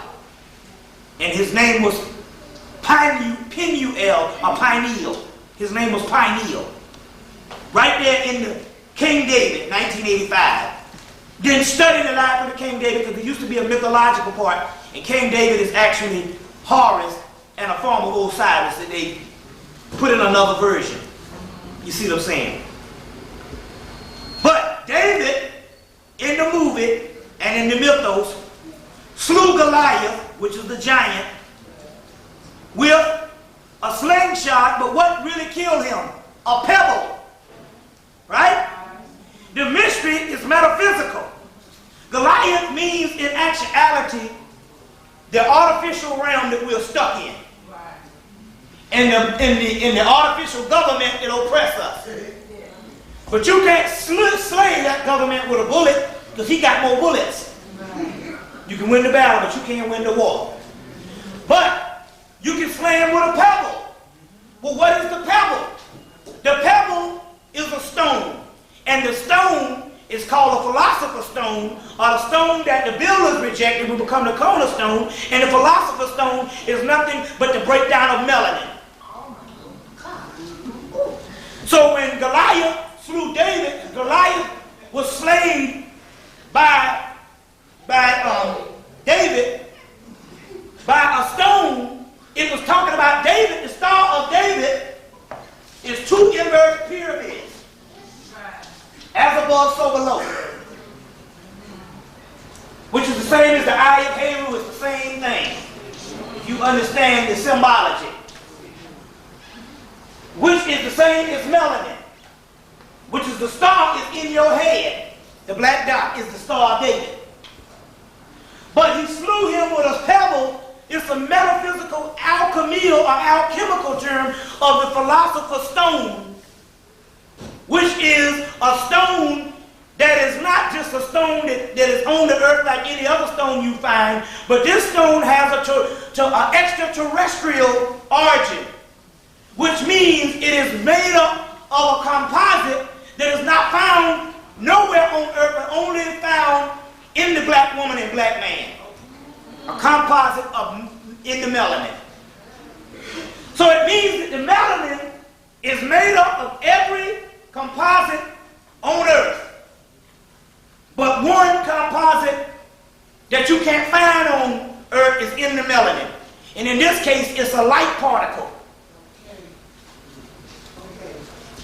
which is in the stone, which in actuality is a nuclear device that will blow up and kill everything on this realm that does not have the same energy of that which blows up.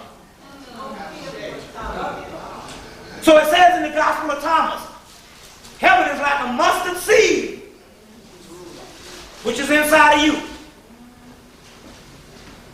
And the plant that my Father did not plant, or the weed that my Father did not plant, cannot be plucked up. Which means, if you are not with the seed, if you are not from that seed of God, then sorry for you, cannot be plucked up. So it's talking about the seed is inside the melanin, which means that we are somewhere that's not local from here. We're not local. We are somewhere, excuse me.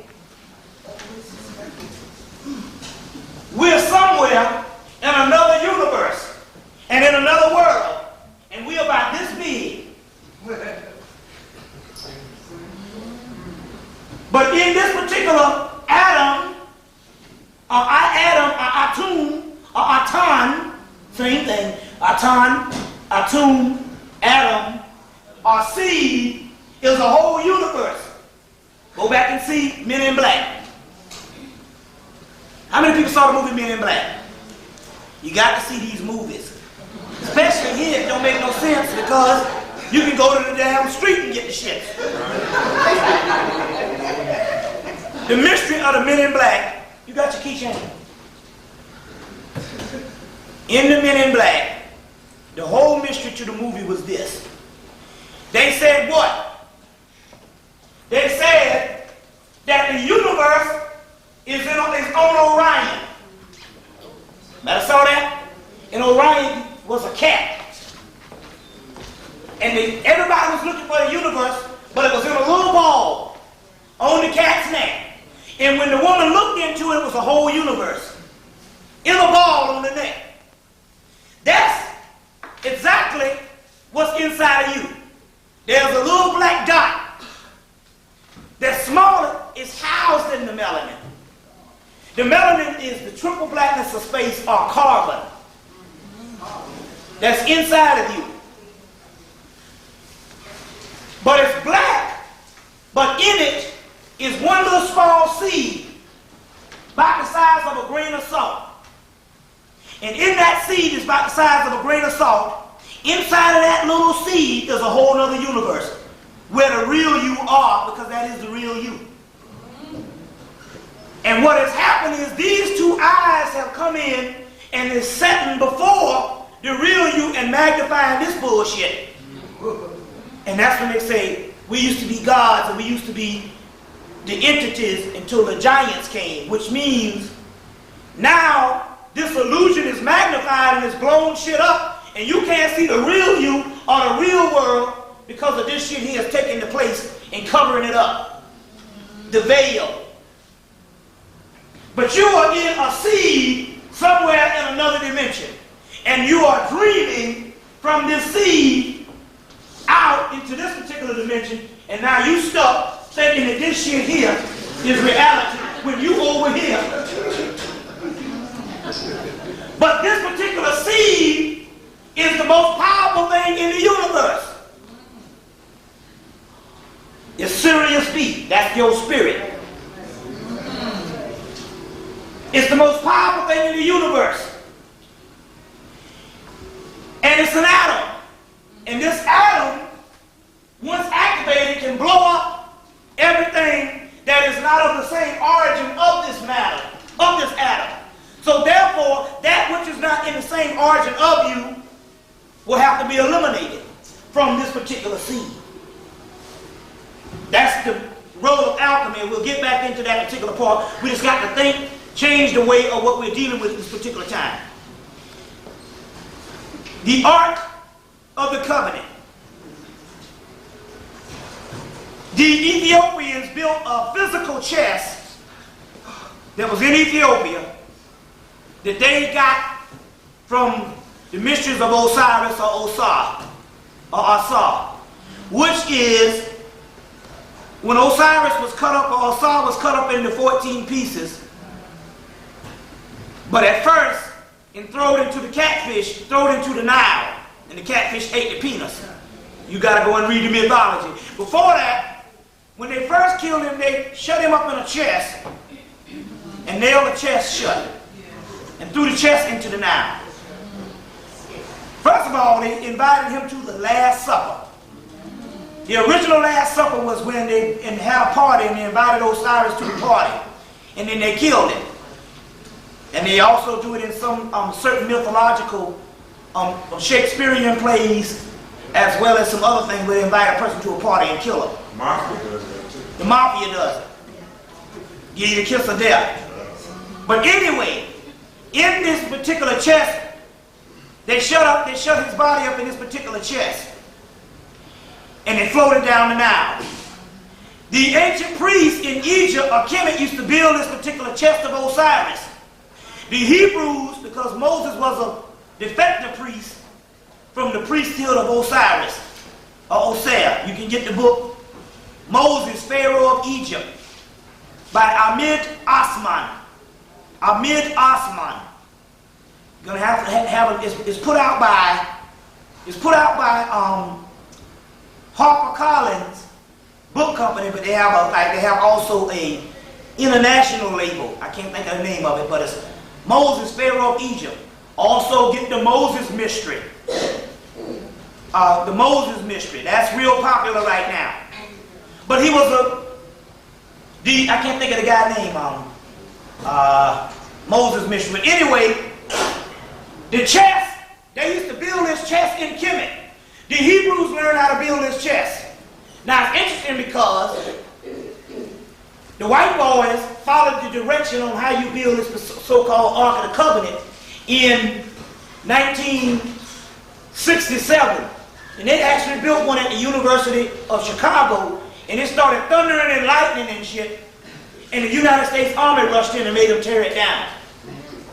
But the key is, if anybody go and see the Raiders of the Lost Ark, the movie, Steven Spielberg Steven Spielberg studies the occult. You will see the chest. If I can get it straight. You'll see the chest. Let's say it's the chest, which is the chest of Osiris, which is the same Ark of the Covenant. And on the chest, you will see two angels with, let's see if we can get this right. Two angels with their wings on the chest. Anybody saw this movie? Anybody see the Ark of the Covenant? These two wings are the wings of Ma'at. You ever see the goddess Ma'at or Ma'at? And you see the two wings? These are the wings also of Ma'at. They're showing that this particular chest came out of Egypt or Hemmitt. But it also means this. The power that is in this particular chest is also in you, because the wings of Ma'at also appears on the staff of Tahuti. The same wings of Ma'at on the staff of Tahuti. But in the middle of the staff of Tahuti is the black dot, which is melanin. So this particular chest equals this particular black dot. This is the true Ark of the Covenant, which has the power to God, the power of God. And as long as the Hebrews, along with the Egyptians or the chosen people, had the Ark of the Covenant, they were invincible. But the reason why we're not invincible is because we suppress this melanin. But as long as you utilize the melanin, and you utilize it through thought, we'll get into that in a few minutes, you are invincible. Invincible. So the Ark of the Covenant, Ark is also, it's the A-R-K. An ark is also a ship. A ship. Or, if you turn it upside down, a vessel. The white boys talk about spaceships, but you got the original ship, which is the black dot. That's you. That's what the ship is. And some of the things you see in the spaceships is actually us as entities that can take on any form. So this is also called the Ark too. So the Ark of the Covenant is also the black dot. This is what it's actually dealing with at this particular time. So now, dealing with some other mysteries, we got a lot to cover. It took them 500 years to produce and put together the complete story of Jesus. It says that what people know about Jesus is different than what is the really scholarly view about Jesus. The entire Bible has less than 2% of the teachings on Jesus, period. So that means, in actuality, you know that the book was borrowed from somebody else. When half the book is less than 2% on the whole teachings of Jesus. But yet the Christian is all in love with Jesus because he don't understand the science behind it. The science behind it. Now, we're dealing with symbology here tonight before we go into the other part. This is real crucial that you understand this. In the Egyptian symbology. Try to understand this. Here's another. In Egypt, or in Kemet, you have 3 pyramids.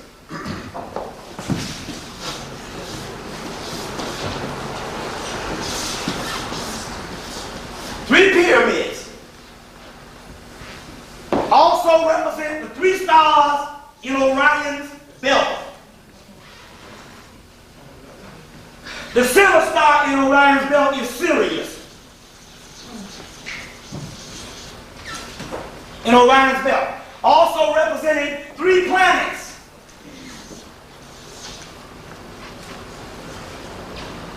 The 3 planets is Mars, Jupiter, and Saturn. Mars, Jupiter, and Saturn.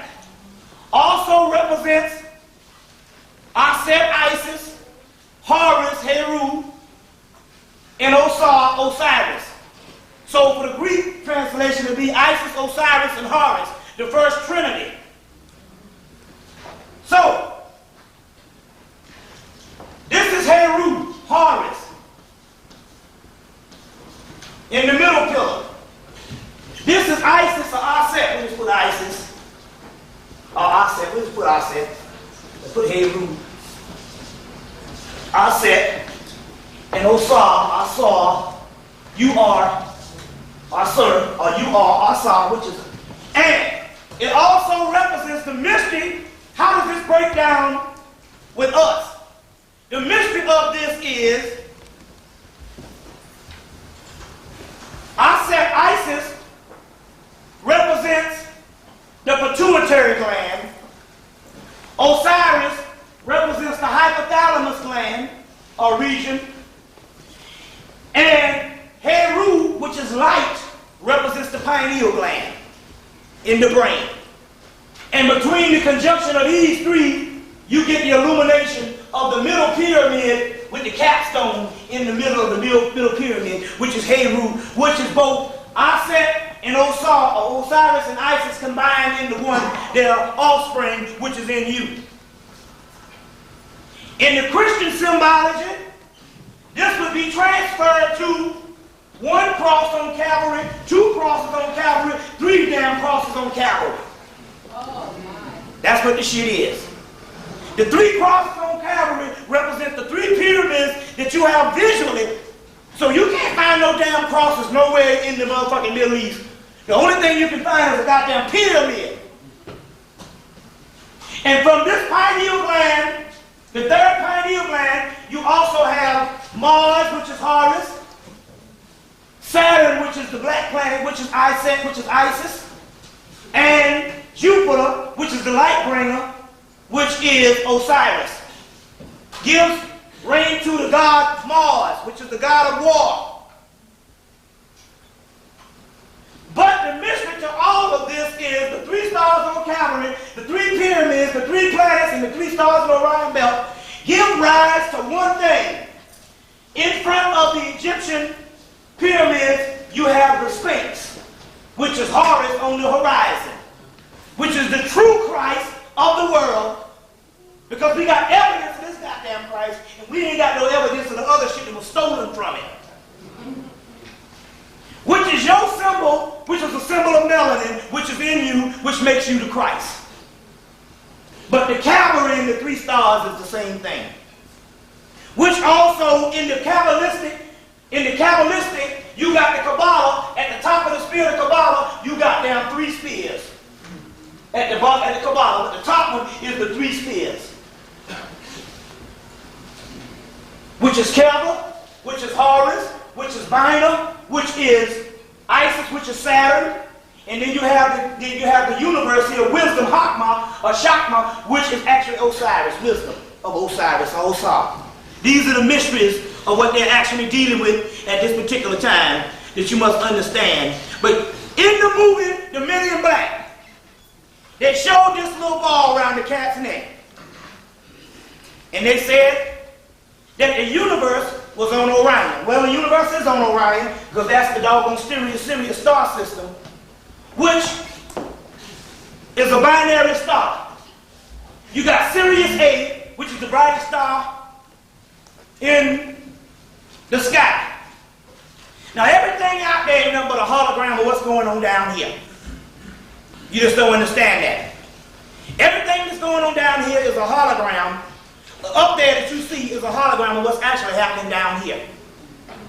So you got the brightest star in the sky, which is Sirius, which is Greek for Osiris, but Sirius also.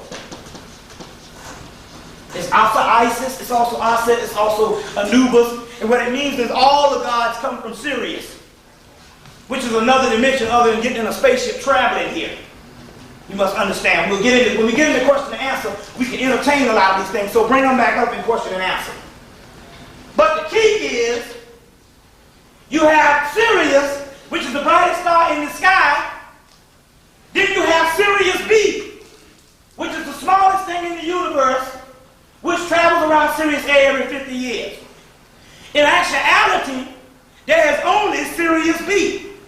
Sirius A is the brightest star, is the illumination of Sirius B. Just like you have a black dot on the inside of you, and when it illuminates, you have a crown chakra. So Sirius B is only a Sirius A is only a reflection of Sirius B. So in the movie, they said the universe was on Orion's belt, Sirius. Because everything is in this particular dimension, Sirius. Because the whole astronomical thing that you learn in school has nothing to do with how the real universe works. The real universe is called a magical universe, and that's only a hologram. And the white boy tried to explain that based on space and time, and there's no such thing as space and time. You'll understand that in a few minutes when I get into the time thing. But the key is, they said the universe was on Orion's belt. And then Tommy Lee Jones had to go shake down this little dog to find out what the fuck was going on. And the little dog was an alien. He said the universe is on Orion's belt. He said, what does that mean? So what? What does that mean? He said, you earthlings, you think that everything that's important has to come in a big size. It's got to be big. The big ain't nothing but a hologram. That's a manifestation or an emanation of something that is smaller, or something that is unseen is so small, which is the unseen real. Which is the real shit. White man put out a book called The Black Goddess and the Unseen Real. Stayed out about 2 years and ain't been out since, in 1988. The Black Goddess and the Unseen Real by Peter Redgrave. Came out about a year. Went the first run, they took it off the market. Because he says up in there that the black man and black woman observes nature. And then they can learn from it because the nature was put here, or anyone that created it. So, but the energy that's put into nature is there for them to learn how to rule nature, or how to coexist with nature. The white man has to dissect and cut up because he don't understand shit. Always cutting up. Instead of just looking at the damn movements, you can find out all the shit you need to know. And it's talking about the unseen real. He was talking about the triple blackness of space, which is actually a feminine element. It's the material of the womb of the universe. Now going back to this, he said, you little fool, you think that everything got to be in a big size. And so Tommy Lee Jones said, so what? Okay, I agree. What's the big deal about this little shit around the cat neck? He said, you don't understand. He said that little ball around the cat neck, which represents the little black dot inside of you, is the greatest type of subatomic energy. Which means that this greatest type of subatomic energy is fucking melanin, and you walking around with the goddamn shit. You can blow this whole thing up, but you don't know what the fuck to do. Because you think that the physical body is you, and it ain't got shit to do with you. You see what I'm saying? Go and study the movie. He was talking about the little thing around the neck on Orion's belt, on the cat's neck, was the black dot, and it's in you. But in the movie, he turned around and he said, I've been in the business for a long time, kid. I'm turning it over to you. And he turned it over to Will Smith as to say, we getting the fuck out of this shit. We gonna let the black man have back the planet because we don't know what the fuck to do. You think I'm lying? They did the Spawn movie. The guy who was supposed to have kept the evil forces from coming and from ruling or really taking the earth, he said, for 400 years, he said, I'm giving it up. This is all for you.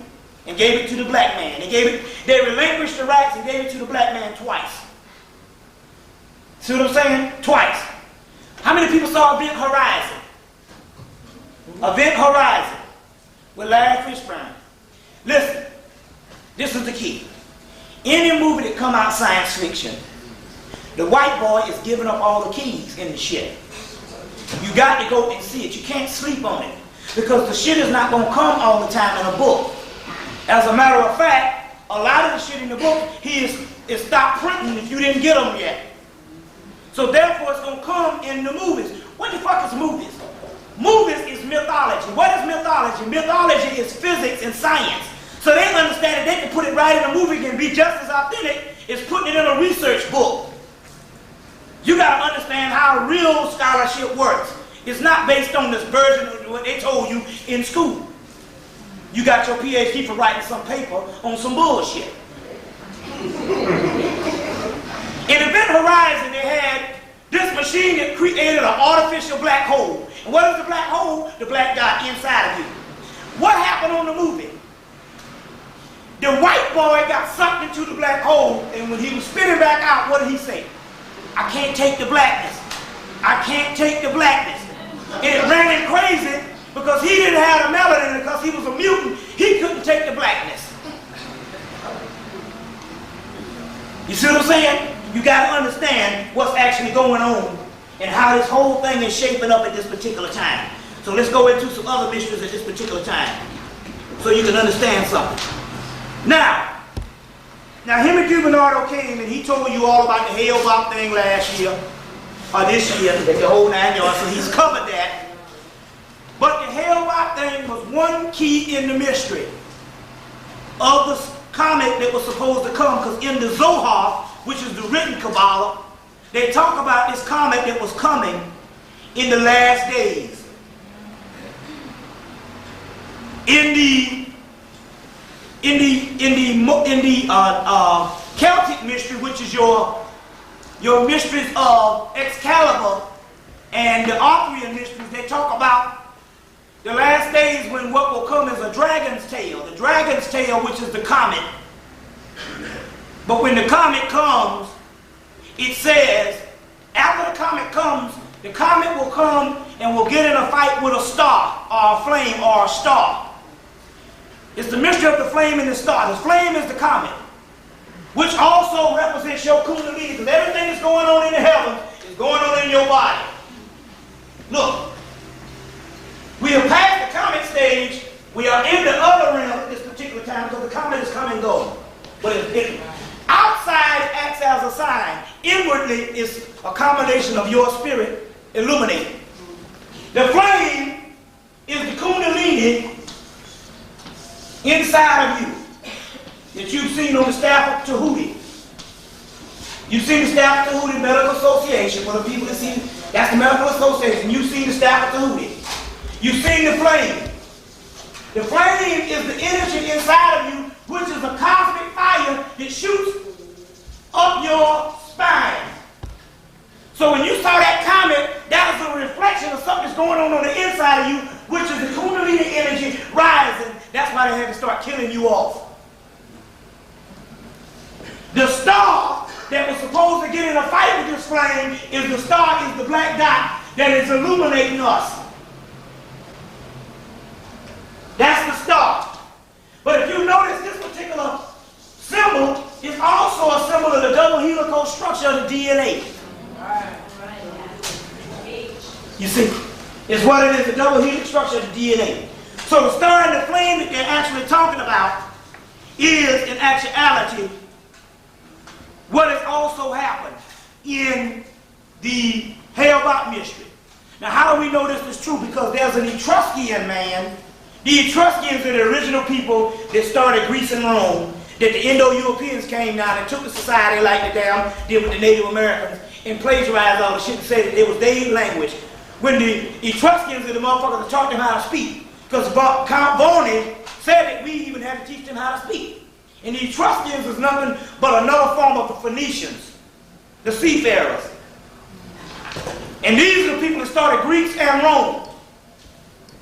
You see what I'm saying? Also in that paper that I gave you, that document, they say that they are mumbling, which means that they can't even talk. They're always grumbling, which is talking about they can't even talk, the white man.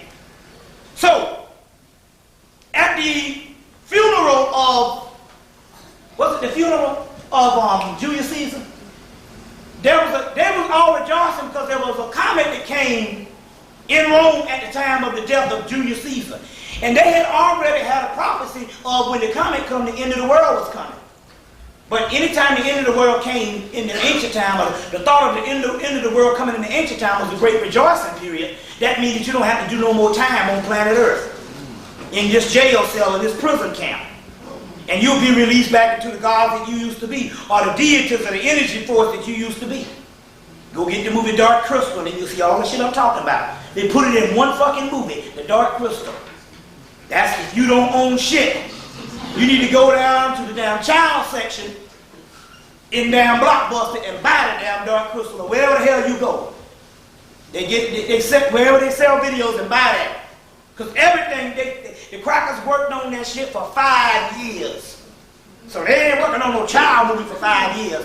They just put it that way so it can fool most of the people that don't know what time it is, the dark crystal. All the shit I'm talking about is explained in the dark crystal. But anyway, they were rejoicing back in Rome during the death of Julius Caesar because there was a comet in the overhead at the same time. But the Etruscan man, which was the original people of Rome, stood up and said, no, that is not the comet.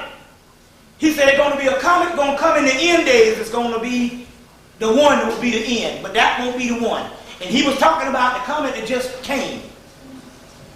And he said, to let you know that I'm not lying, I'm going to do something right now to prove to all of you all that I'm telling the truth. And he fell out and died. Fell out and died. This black man doing the death of, and it's recorded in a book called Ancient Greek and Roman Religion. 2-volume book.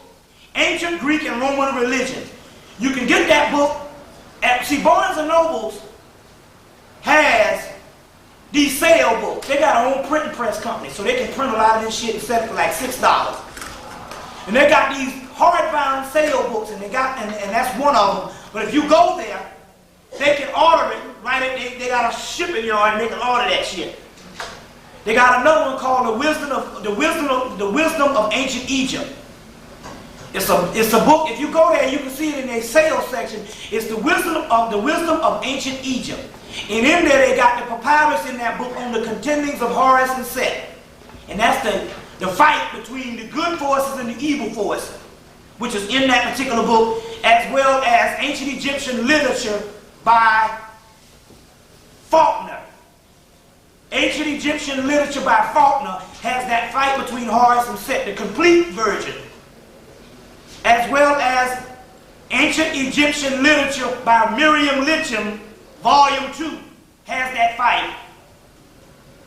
And if you can't find those, you can get From Fetish to God in Ancient Egypt by E. Wallace Budge that has that chapter of the fight. But if you read it from ancient texts, you need to get as many different versions of the ancient texts that you can get, because we're dealing with white people who have problems translating shit. So you need to get as many versions, and you need to tell your higher self what the fuck is the real truth. You see what I'm saying? What is the real truth and all? So let's go on. Let's go on. Let's see what we got here. Okay. Yeah, a little over an hour. Huh? A little over an hour. A little over an hour. Okay. Well, we had to At this particular time, all black people have melanin. The ones that still living, that the government ain't killed. But all black people ain't conscious. What makes you different than those particular ones? It's simple. It's simple. They all have melanin, they all have the black dot, but they do not all have an advanced heart chakra. When you, the advanced beings, came back down to reincarnate, to be the ones that get us out of this mess, your heart chakra became open. Which means, the old saying, his heart wasn't in it. Which means you got to be real. Your heart wasn't in it. So what we mean by that is your heart chakra, everyone has melanin. But all black people we see, every brother ain't a brother.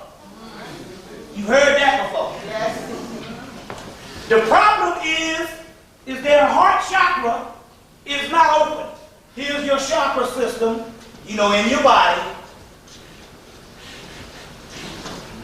Hold on, let me get it. In your body, the chakra system, but the heart chakra has to be illuminated for you to obtain this particular knowledge. And what this means is this. You have the root chakra, the navel chakra, the spleen chakra, there's one, and you have the solar plexus. But then you have the heart chakra. If they're not radiating, if the energy on the kundalini is not radiating above the heart chakra, that means that their consciousness is down in the root chakra.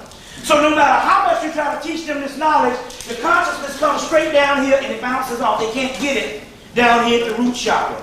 The only way you'll be able to receive knowledge that it makes you want to understand more is your heart chakra has to be radiating before you can get to the throat chakra, the brow chakra, and the crown chakra. It has to be illuminated at the heart chakra. So your heart has to be in it. So that's what it means, don't cast pearls to swine, because most of the people are illuminating on the lower chakra, which is ruled by the lower ego. And in order for you to get what's really coming to you, you got to be illuminated on the heart chakra. On the actual heart chakra. And this is what's actually going on at this particular time. Now let me deal with some things right now, because we also know that the government went to Mars this summer with the probe. We need to ask this question. Why the hell would they send a damn probe to Mars and don't land where the face of Mars is? Which they took pictures since 1976. And why isn't that shit died out after a couple of rocks? About 2 or 3 weeks they showed rocks and that's it. You see what I'm saying? That's it. We need to ask that particular question on what actually went on. Elijah Muhammad said that there used to be black people on Mars, but guess who they used to worship? The motherfuckers down here. They used to worship us. Because they understood that those particular ones that was in the other star systems, not the star systems from way beyond, but our solar system, Mars, Jupiter, Pluto, and all of those. Those particular entities used to worship us because they understood that the whole universe had to be redeemed from the lowest planet. And our planet would be the last planet, which in actuality is the first planet. So they used to worship us not because we were the lowest planet, it's because we were the planet on the mountaintop. See, the hologram has got you looking out in space, which is actually down, and the earth is actually up. So when you look in the earth, you're looking at the highest point of the doggone heavens. So Osiris, or Osar, being up under the ground, which is actually inside of your mind, is the highest part of the heavens. So we are actually up. And the upper shit is down, and they're waiting on us. So when the people on Mars used to worship us, and they built a big monument to it, to Horus, a Heru that was on earth. And they used to worship us because we were the sleeping gods. So they used to worship us. Very key you understand that at this particular time. Now, let's get into a couple of things. Let's get into a couple of things on what we're going to get into at this particular time. And I want to explain this to you. All right. The words, the 144 negative confessions. I want to deal with this right now. 144 negative confessions, which is in the book of the dead, or the book of coming forth by day, which Moses took 10 of those 144 negative confessions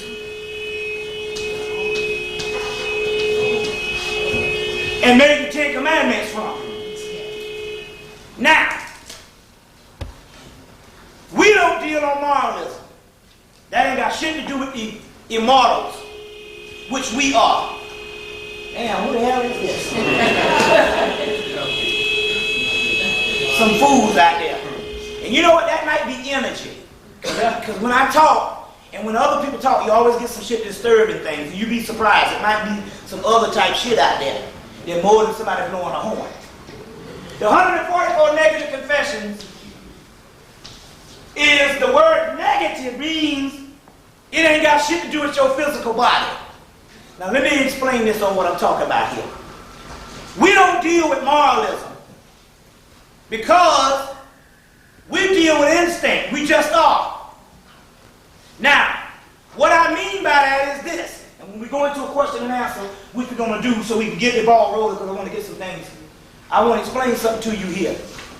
When we first looked at this, the first Afrocentric scholars first looked at the 144 negative confessions, they thought that when the initiate used to have to recite this every time, they were saying that you physically I did not kill nobody, I did not go into man, I did not do this, I did not do that, which they changed to I shall not in the Bible or whatever, or in the Torah. The key is this. The 144 negative confessions was not meant for you to follow Because this is an illusion and you don't even exist on this realm. You never did. This is only a dream. The 144 negative confessions of I have not done this, I have not done that, ain't got shit to do with you physically.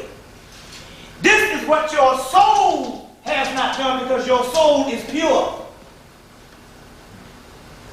And your soul has not done it. Because hell, if it was left up to your physical body, we would fail 100. We got 144 of these motherfuckers to do with all the impurities and all of the doggone passions we got down here.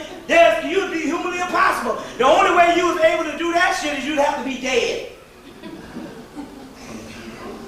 So it's not talking about, now let me show you what I'm talking. It's not talking about what you didn't do as far as your behavior. It's talking about your soul is pure, and it's been pure, and it's on the inside of you. So therefore, because your soul being pure, you don't have to go around here doing no good behavior shit. And in this case, because we don't behave good, that's mercy on our ass. This means that your soul has not done these particular things. So the Book of the Dead is not talking about what a person is supposed to read and take a moral code and a moral law and live his life by. It's saying, while you in this hell, this is what your soul is going through on the inside of you.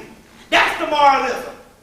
When they say the nature of the black man or black woman is that of God, or that which is righteous.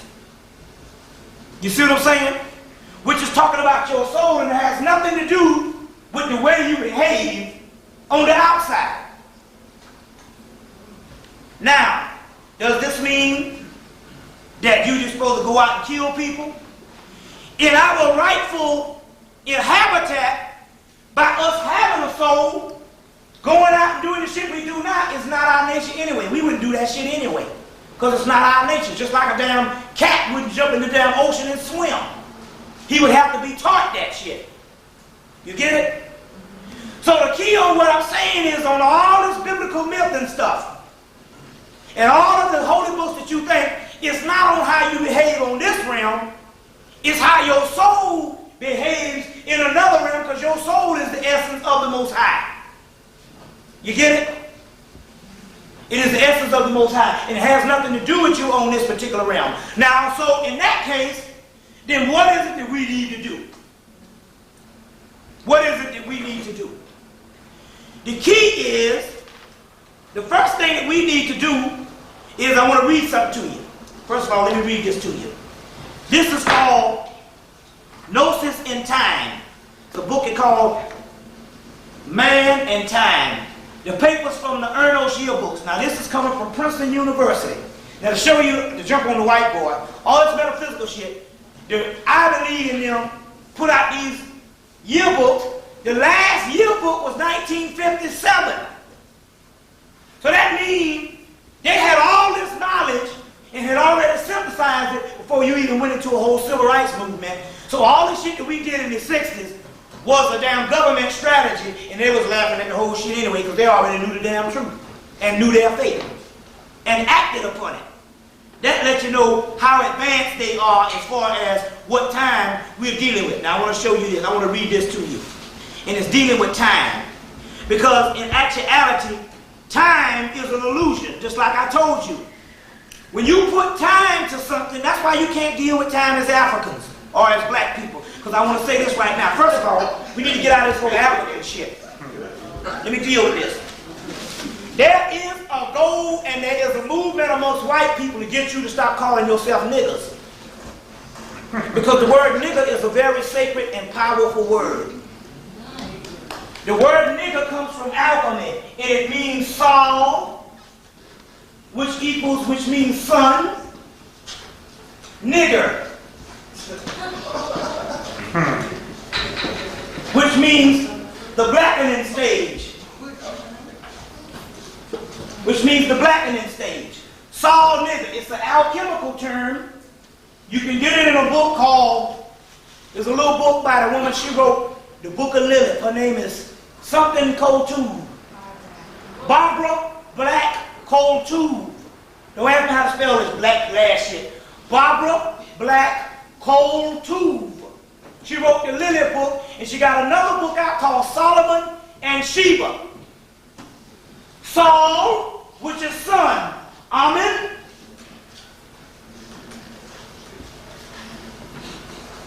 which is the hidden son, which is the same as Amen Ra. Ra is son, Amen, which means hidden son, which means the black dot. Saul, which is son, Amen, Solomon, which is the hidden son. So Solomon is Amen Ra or Osiris, or Osea. Osea in his illuminated form is Amen Ra. Sheba, the queen of Ethiopia, is like Shekinah, Maya, Sophia, or Aset, Isis. It's a mythological story that got out of hand and somebody made it, try to make it historical. But in there, they talk about alchemy, and in that little book they got the stuff in there called, one of the part of the blackening stage which makes melanin black is called Sol Nigger, the black sun. The black sun. So, when you say the word nigger, because if you look up the word throughout African history and around the world, they got that word Niger, nigger, or they got something like this on different things, nigger. This was an ancient word. But when you say this word, nigger, that means black. Or it means the black sun, you bring on power. And it's power and words of power that can kill. So even though we thought that we started calling each other niggers based on something we heard the white boy, we just repeated, the reason why we call ourselves is the spiritual part. So first of all, I had to get you to stop calling yourself black and get yourself stop calling yourself niggers. A black nigger. This is metaphysics shit. We can back it up. We can back this shit up. You challenge me on this motherfucker. It's an alchemical term which is melanin. So get you to stop calling yourself black, which is power, and nigger, which means black, which is power, the black sun. Saul nigger, or Amen Ra. To calling yourself an African American, which is a non-existent motherfucking entity. America don't exist because this is not America. Which is a white man, or it's a double white man, think of Africa. That's the damn Roman white boy too.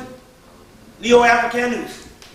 So it's the reason why they do shit this way. Okay. What's that? Change my tape. Change your tape. Okay, then we gotta go into this. Okay. Okay. Let me change it Yeah. real quick. Real quick. Yeah. And while I'm changing, can she tell you what's getting ready to go down? Right, okay. Excuse me, I hate to put a break in this, but this is very important. This Monday, November the 10th. Sun. The sun is light. Then you'll understand why is it that they took most black lights off the market from the 70s. Hard as hell to find a black light now. Yeah. You can find them, but why is it that they took a lot of those off of the market during the doggone from the 70s? Because they understood in this particular time, with your spirit rising, although you tripped in the 70s with it, can you imagine what will happen when your consciousness came back in at this particular time and the black light was kicking? You got to understand when they take shit off the market, the black light posters and all that type of stuff. Because they don't want you to tap into a certain amount of things, and the black light could actually open up certain dimensions for you, a certain cosmic consciousness. So the fix is in now. We got to find all the black lights we can. They have Canal Street. Yeah, find you some black lights. Only thing they got to do at this particular time to keep things, they can still sell it. They just don't keep it. They just don't keep it popular. And since we in and out, we faddish people, we forget stuff. But now is the time for the black lights because the simple fact, just like the book Mark Balfour said, your melanin is rising now. The ones that's awoke. Okay. In the Kabbalah, or in the ancient Kabbalistic teachings, the word melanin is also called crystalline dew. Crystalline dew. You can get that in a book called Kabbalah Unveiled. Kabbalah Unveiled by MacGregor Mathers. MacGregor Mathers. Kabbalah Unveiled. So anytime you hear the word dew or crystalline dew, that's melanin. And it's in that particular book saying that the God people have this stuff called crystalline dew, which is melanin. In that book, Kabbalah Unveiled by MacGregor Mathers. Remember that particular one. Now let me deal with this time thing right quick, and then we're going to go into a question and answer. And also, the science of melanin is broken down in the I Ching system. And if anybody have ever looked at the I Ching system, you will see these little lines and these little dots in the I Ching system. That is the way in the pattern that how melanin is formed, or how melanin actually is activated. And there's a book you can get called The Tao of Chaos. The Tao of Chaos, or the Tao of Chaos. What's Tao? T-H-O, what's Tao? T-A-O of Chaos. And in the book it's a scientific study of melanin and how the ancient Chinese, because you know the original Chinese were black, with the I Ching system that came by way of Samaria up into doggone Asia, and your I Ching system is in actuality the study of melanin. You could also have divination from the I Ching system, just like you can from the tarot. So the major arcana in the tarot deck is the study of melanin. Is the study of melanin. In the major arcana in the tarot system is the study of actual melanin. So it was made, so the divination where you read the cards, that's a secondary shit. You're supposed to take the tarot system and try to learn the archetypes of the arcana, because it came out of Egypt and ended up in Europe. How did it end up in Europe? The fucking Moors brought it there. Just like they brought classical music. So now you can take classical music, and I swear your pineal gland will start pulsating if you listen to classical music. So don't say I don't like that shit, because whether you know how to like it or not, it's on the background of most damn movies you hear. So when you get into it, you say, oh, I remember this. I've been listening to this since I was a child. So classical music was brought up by the Moors. The tarot was brought up by the Moors. As well as they got something called the Bohemian tarot. The Bohemian tarot, the word Bohemia, or the Bohemians were the actual gypsies, which were the children of the... Also mentioned in a movie, The Butcher's Wife with Demi Moore. The Butcher's Wife, Demi Moore. She talks about it in the damn movie. Plato's Corruption, how you were split up. Now, dealing with time. So it says, no, this part, this is dealing with time. Osiris, the resurrection of Osiris is also connected with Saturn. And it says, the resurrection of Osiris or Osiris can only take place when Saturn opens the way beyond the threshold, which we know that happened with the Siggy ceremony in 1994, and we are being the final resurrection of Osiris or Osiris, which is you on your dead level rising to a living perpendicular, is going on right now. You know, now, we're dealing with time. Time is what's keeping us fucked up. That's why black people don't suppose the dog gonna always be looking at a damn watch for the time. I know you got your job and all that shit, you don't want to be late.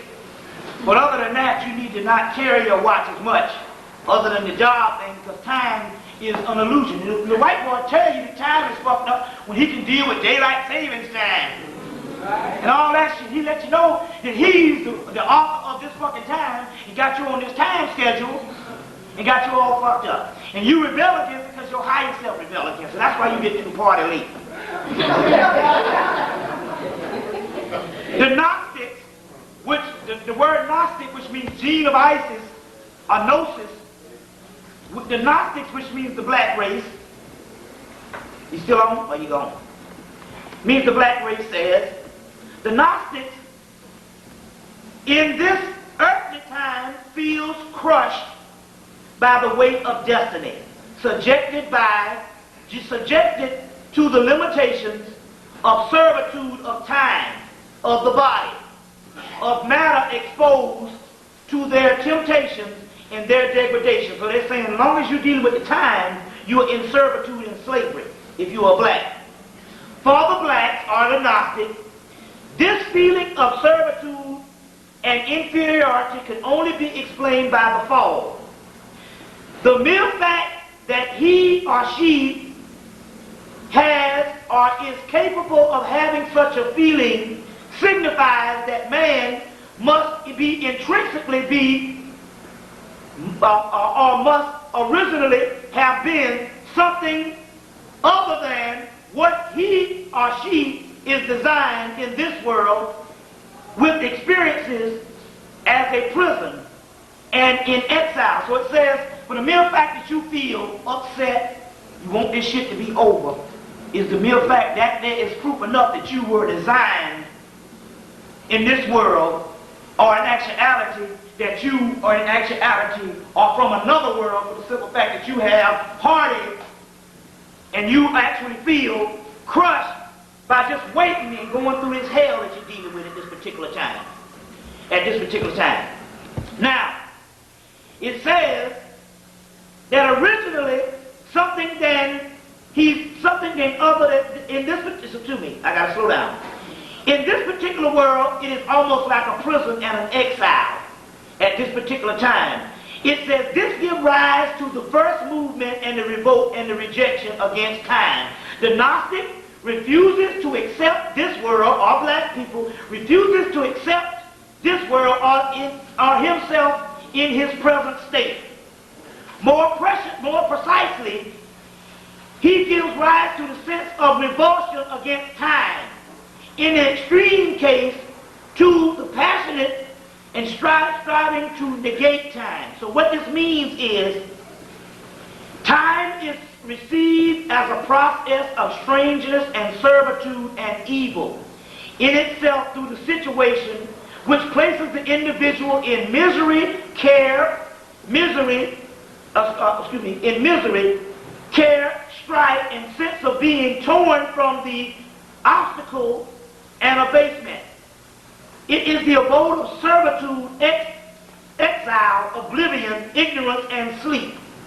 This particular time that we're dealing with at this time, because you're just waiting to get out of this particular shit. We've been waiting for years. And the time is, in fact, the enemy. Now, why is that? I want to explain this. This is unbelievable. I want to explain this and what it says in this particular book on man and time. The name of this chapter, because it's called Gnosis in Time. And it says this in this particular book. I want to read this because this is very profound. Because we got to rebel against everything we know, even the concept of God. This is talking about our concept of the true entity that we're supposed to be dealing with. And this is what it says. One of the permanent fundamental features of the Gnostics, or the blacks, is indeed in opposition between the world, or creation, and God. You are supposed to be in opposition to the God that you have been taught to worship. Fuck him. He ain't shit because I am the real God, because the all ancient creator is in me. And that's the only way he can come. We'll explain that. The entire sensuous universe is expressed and judged as evil. Now what does that mean? The entire world, including the stars you see out there, is evil for the simple fact that some entity, which is a lesser entity, explained in the Sirius mystery, explained in the Sirius mystery, Robert Temple, explained in the Gnostic scriptures by Bentley Layton, is an artificial entity, or an entity that was halfway formed, that broke away from the original God realm and created an alternative universe and closed the sector off and put a couple of planets here, including the earth. And then said, I am God, and I shall have no God before me. And you started worshiping this artificial entity against the real, true deity who had to come and break himself off a piece of him and come back down here and dwell in the world as your black dots to save your ass from the inside out. Now let me explain this again. This is the artificial entity in all the universe and all the physical creation you see is that of a subordinate deity. A subordinate deity is a lesser deity that is telling you it's God and telling you to worship it in church. So as a result, to clean it off, the original creator had to break himself off in little pieces, little sparks, and come down here and rest into your head so you can be an agent to tear up this world. But these little sparks is the same part of the original creator, is the same damn God, which makes you God. Or in this case, you the Most High. There is no difference between the spark that is in you, which is the crystalline dew, which is the philosopher's stone, which is the melanin, which is the seed, which is the pebble, which is the rock, which is the black dot, is the same as the God up here that's got to come and deal with this artificial entity who is halfway formed, which you have to worship because he's an inferior deity and he needs you to worship him to give him power over your ass. But as long as you stop worshiping him and start cultivating the seed in you, which is the same as the God up here, which is in you, you rise. As long as you worship a deity outside of yourself in church, you keep that deity in power.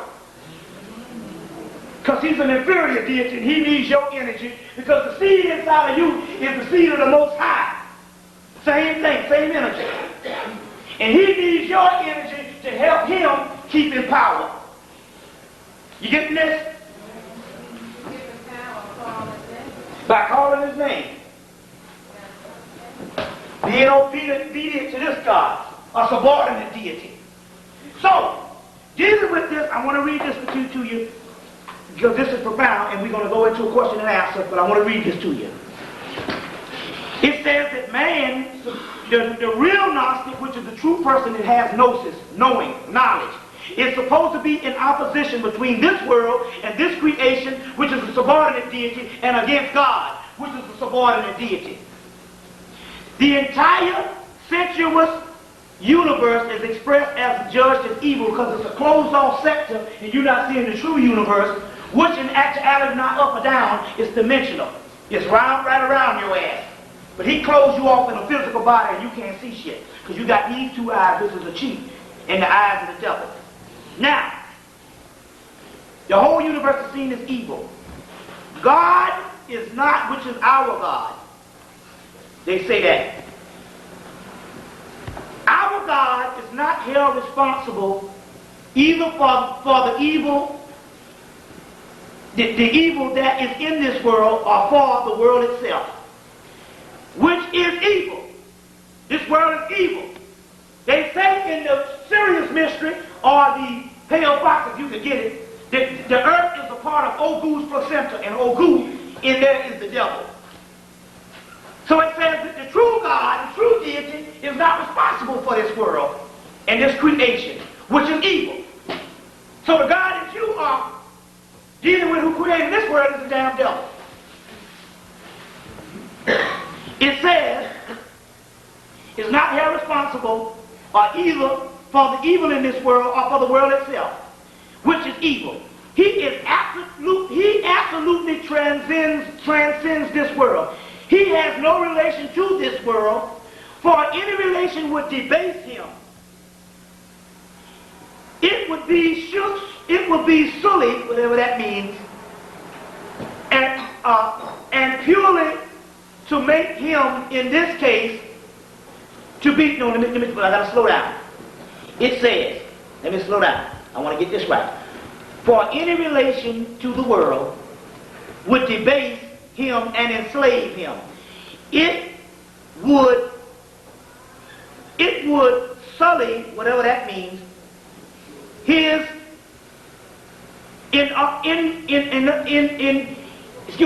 impenetrable purity. So what that means, it means what's going on. It would cut his purity in half and make him a case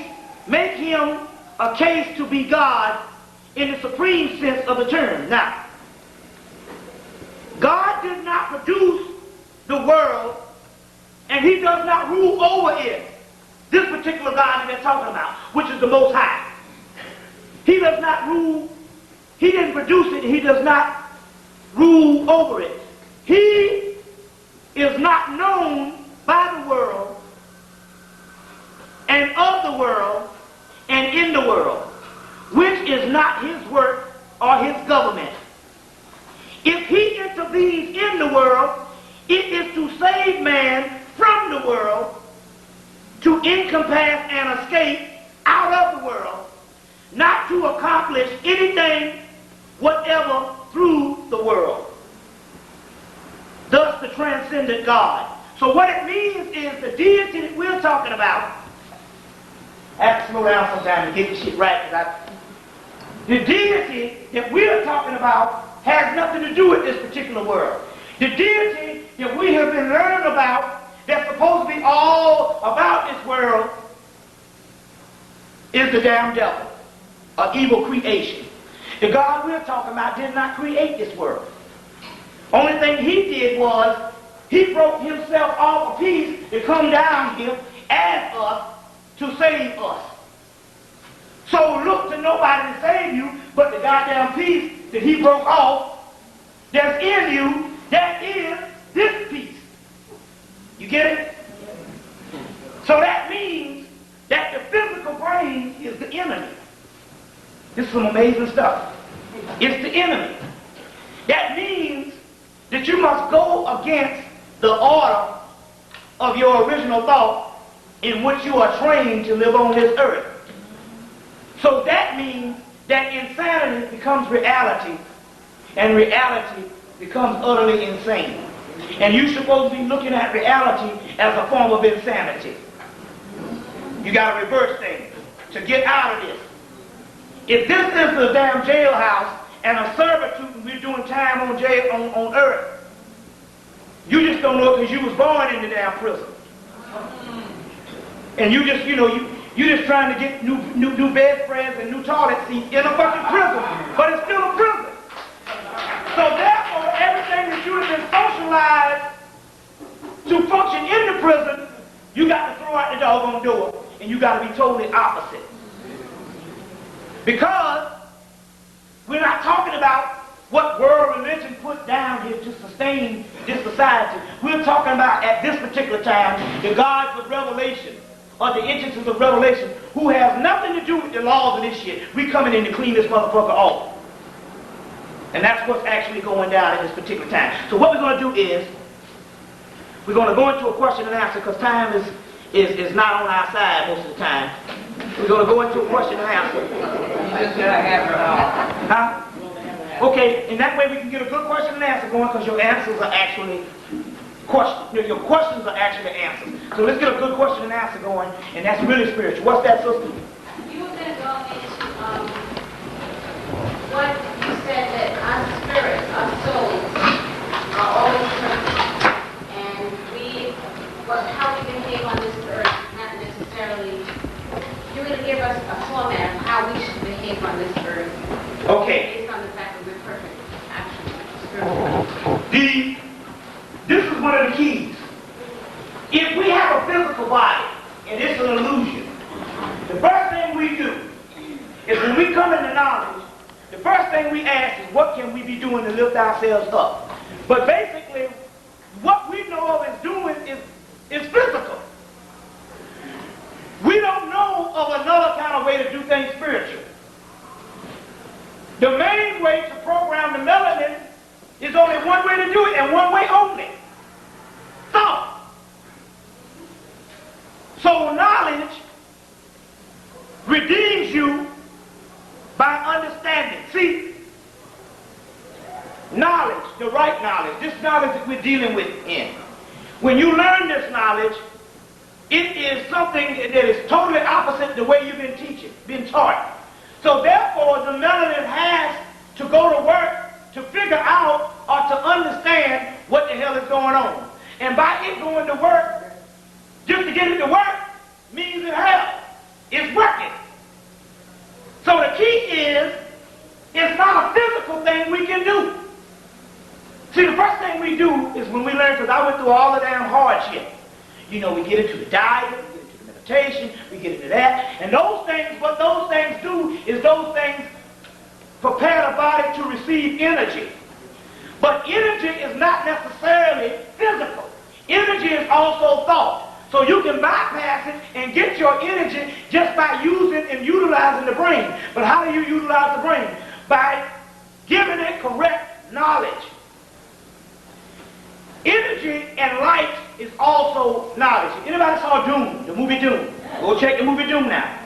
The movie Doom is the ultimate task to raise up the God that you had to drink the water of life.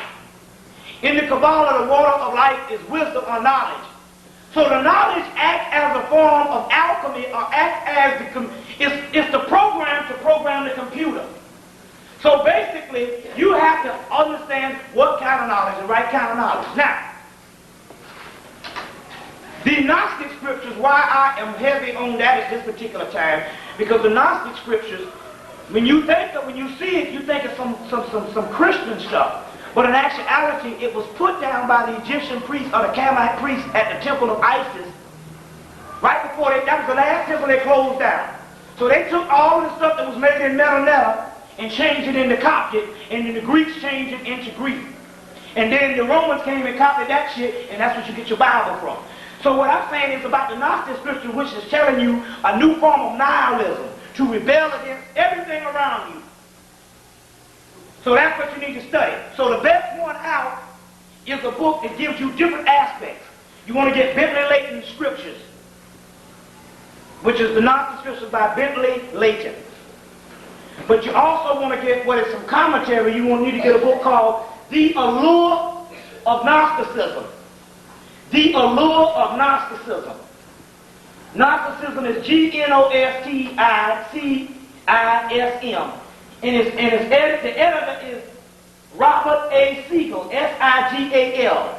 The Allure of Gnosticism. And it's going to explain you.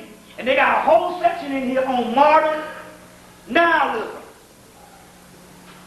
which is actually chaos magic to reprogram the brain.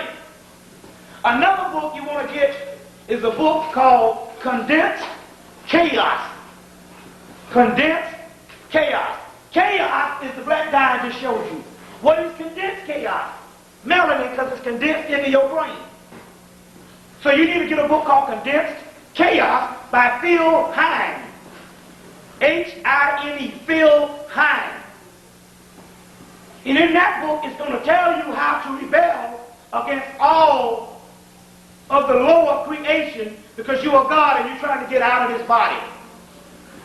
And by rebelling, by putting the thought up in here, you are giving the energy to this black dot seed, and the melanin is like a Rubik's Cube. You ever see, you got a person, he takes the Rubik's Cube and he figures it out based on his mind. So the knowledge here is shaping the Rubik's Cube in your head, which forms the star, the tetrahedron, the Merkaba. All these words is all talking about black dot. You see what I'm saying? So the key is, the more time you lend to learning, is the more energy you give the melanin. We thought that, you know, we are conscious people, but we have to do things in the physical to be conscious. Fuck giving a nigga a quarter. Fuck hugging black people. All that shit will make you feel good personally.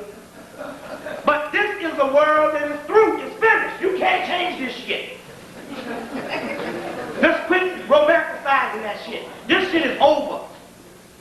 If anything I tell you, this is over. The average cracker will tell you that. So therefore, we're talking about getting to the next plateau. And you do that through gnosis, knowledge, knowing. And not only just knowing, see, the reading is good, but sometimes you just got to sit back and just give yourself time to think and figure this shit out. So you don't just bury yourself in the book and read a whole book. You might read a paragraph or two. Just, you know, and then sit back and just figure shit out. and do more talking to yourself. You have a higher self, and how you tap into that higher self and get that higher self in the notion, the knowing that it is alive, is to talk to yourself. This society tells you talking to yourself is crazy. Talking, but you let everybody talk to their damn self. Why would you talk to yourself if nobody else in that picture? Talk to yourself more. Also, at this particular time, separate yourself from around dead people. Why? I got some good friends. I love them to death. But they might come around us, they might come in town for a weekend. And every time they come in town for a weekend, we get sick. Why is that? The physical is a cheat. You don't understand what's going on. The more you understand and the more and more you grow in what is called gnosis or knowledge, the divine knowing, the more you disappear from this dimension and you go on different levels of dimension. So you can be in the same body, it can be in 3 or 4 different dimensions from a person who's dead in another dimension. So a lot of times when a dead person comes around, because they don't understand the knowledge that you're trying to get to, you have to suspend your knowledge for a while just to accommodate that dead person. So in order to accommodate that dead person, you got to go back to another dimension that you came from. And because your body is going to another dimension, it's not conducive to the foulness of that dimension, and you get sick. Just by being around motherfuckers who ain't got the same light.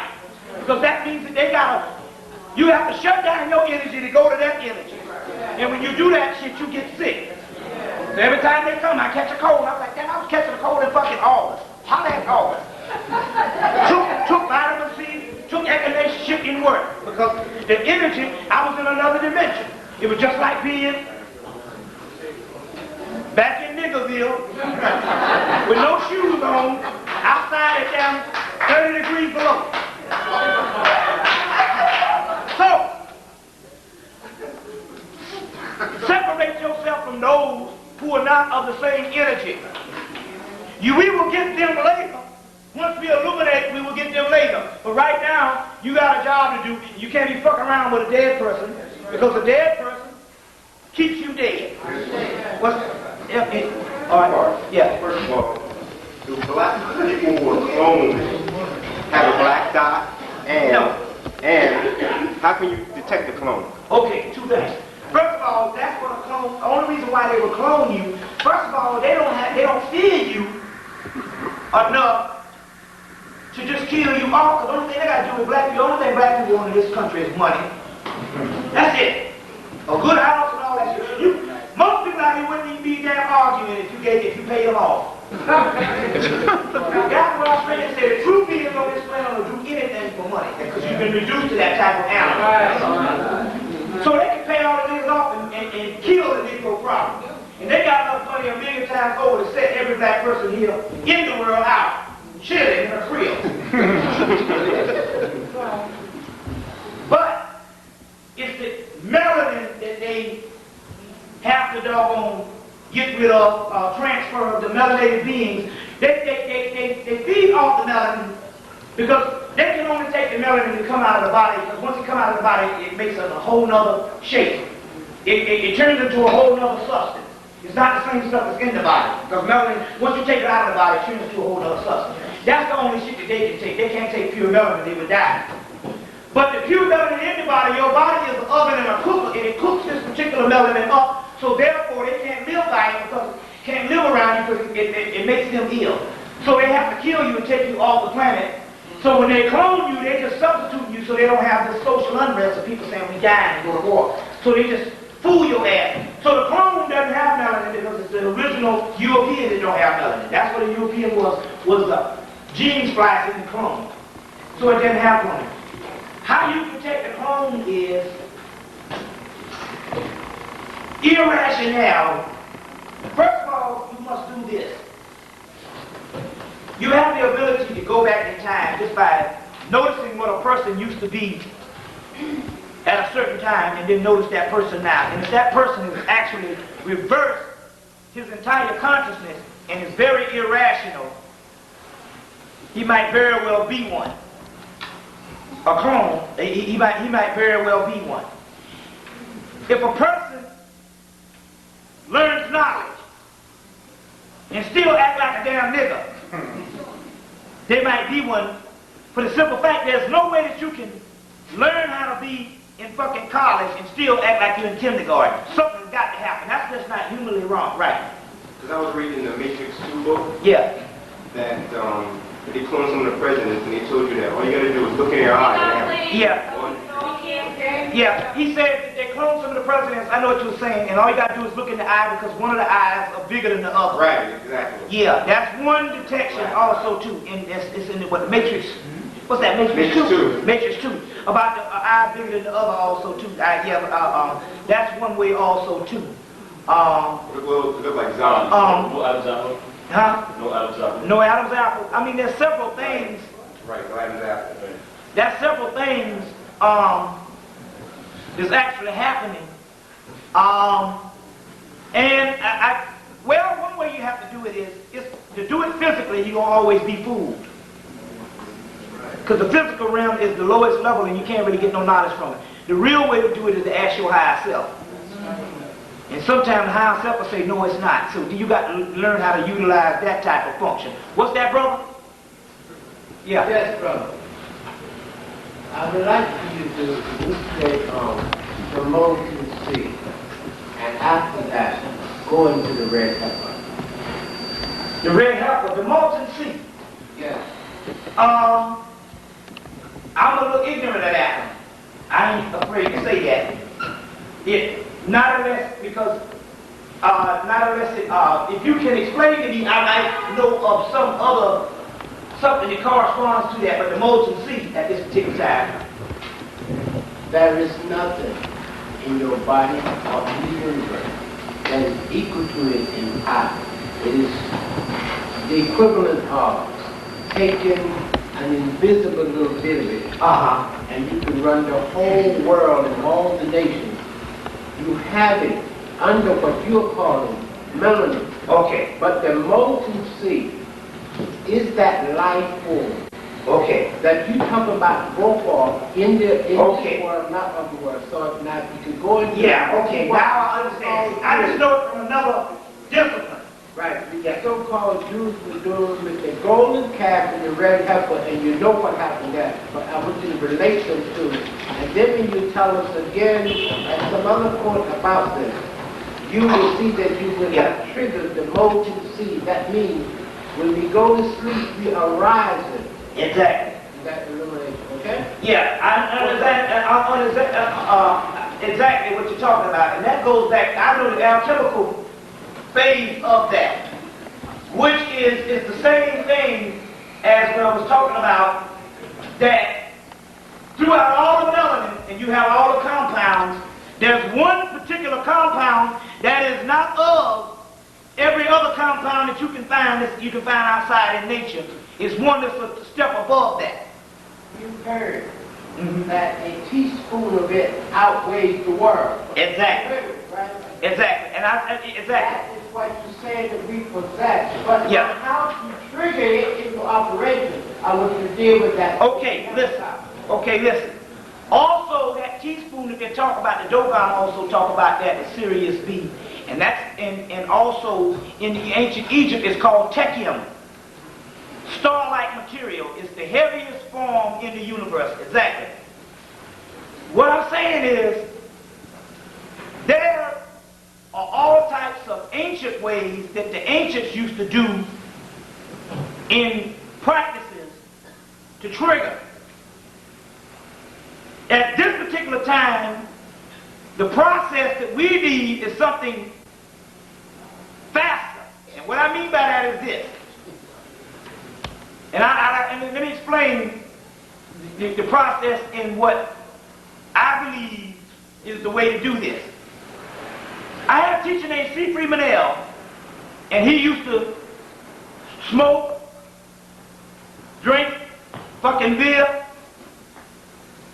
And he used to eat meat and all this, but yet he was depressed. He was teaching us how to meditate and cut, shortcut. So we used to say, damn, this is a contradiction. You smoking and drinking, you know, you drink a motherfucking damn six-pack and shit. He used to always say, well, see, when we was first young into this, we was going home, so we want to do things perfect. Because that's the way we taught to do things. We're going to be serious about it. And he used to say this, and we couldn't understand it at first. But he was in his 50s. So he had gone through what we had gone through, and he used to say, man, there is a shortcut to all of that. And that's your mind, the brain computer. There's a shortcut to all of that. And he said, your thoughts can bypass. He said, you all right. If you haven't geared your thoughts up at the time, then you got to go through things to deal with the body so you can get to that particular level. But he said, over the course of the years, I found out that you can bypass that shit with mind over matter. You ever heard that word before? So therefore, the shortcut or the jump to this, and what I am putting forth, and what the Spirit is telling me, is to resituate the mind computer by literally taking your mind out of normal exercises of life, which is basically this. A brother came up to me and he said, I'm having problems getting what you say. You're talking way out. I said, no, I'm not talking way out. I said, the problem is, stop using what makes sense on the normal way of making sense and start thinking crazy for a while. I said, once you start thinking crazy for a while and all way out shit like you used to when you was a goddamn kid and everything you could believe in watching the cartoons and the mythology before you went through puberty, I said, and you start thinking way out, I said, and all of a sudden, this will sound normal. But if you thinking on the structure of what the puberty teaches you, that I must just think on a certain way, in a certain logical, rational, intellectual way, then what happens is, when you start thinking on this way, you can't get it because your brain is programmed to think a certain way. So what I'm saying is, the point on how we deal with it, or how the Spirit, I'm only going by what the Spirit tells me what I should teach, is to deal with this way by going straight to the subconscious and dealing with it on that level. Mm-hmm. Could I help you close that? Yeah. Close it up, yes. You stated yourself, think back, that we were looking for our other self, right? Who is that?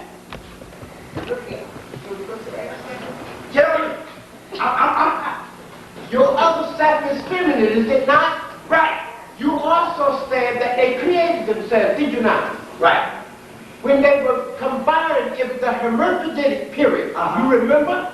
Mm-hmm. The hermaphroditic. Exactly. So it was not in the word, and I'll use your phrase here. Motherfucker, go fuck yourself. They did that. That's how they created themselves. When the separation came, they were divided. In order for you to go back to power, don't you have to unite those two? Right. That. Okay, listen. Well, listen to this. Now, if anybody have ever heard my teachings,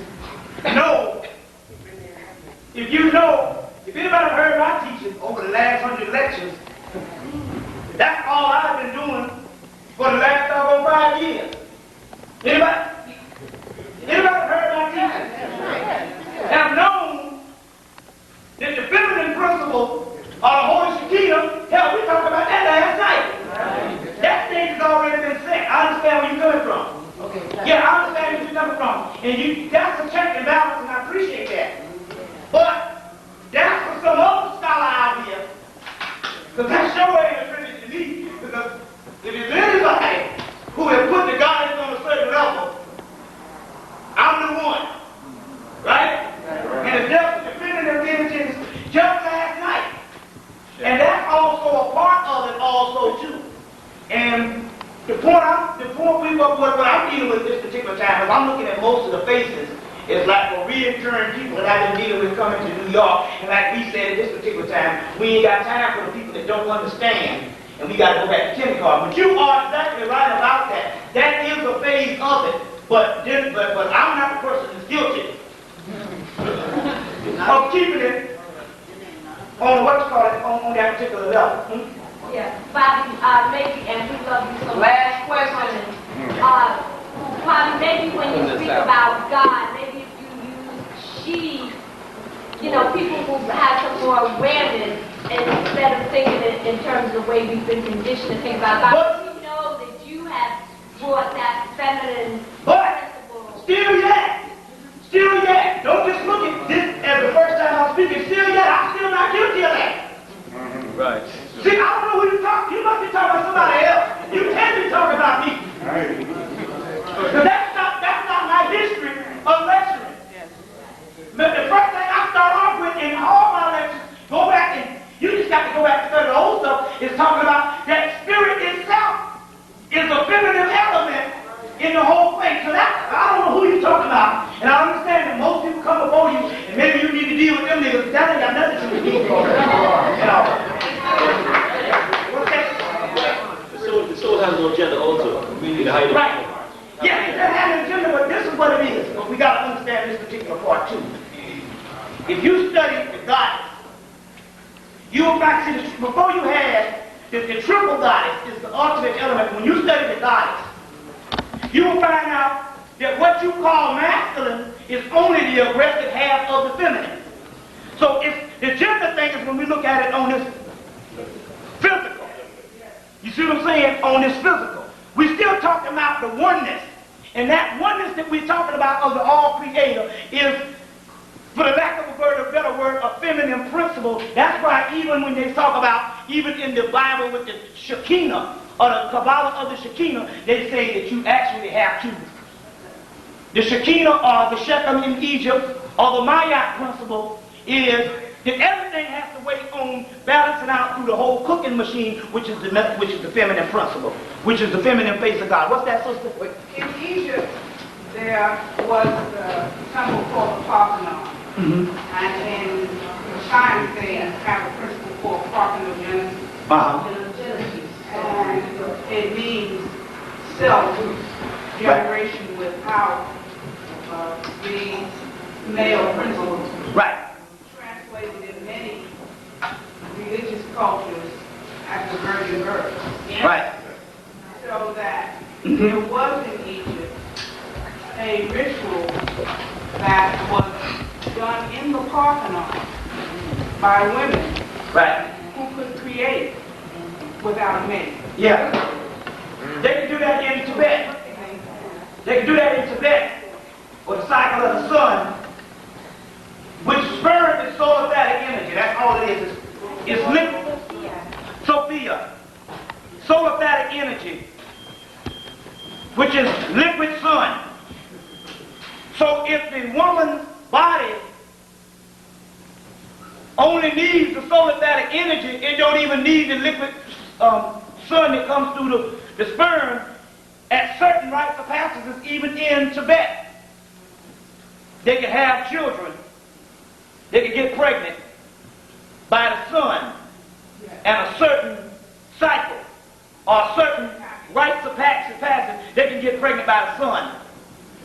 By certain times of year, but for high priestesses, they can do it through mind and harness in the actual energy also too. Show me your love, y'all. Yeah. Show Bobby your love. Get down here.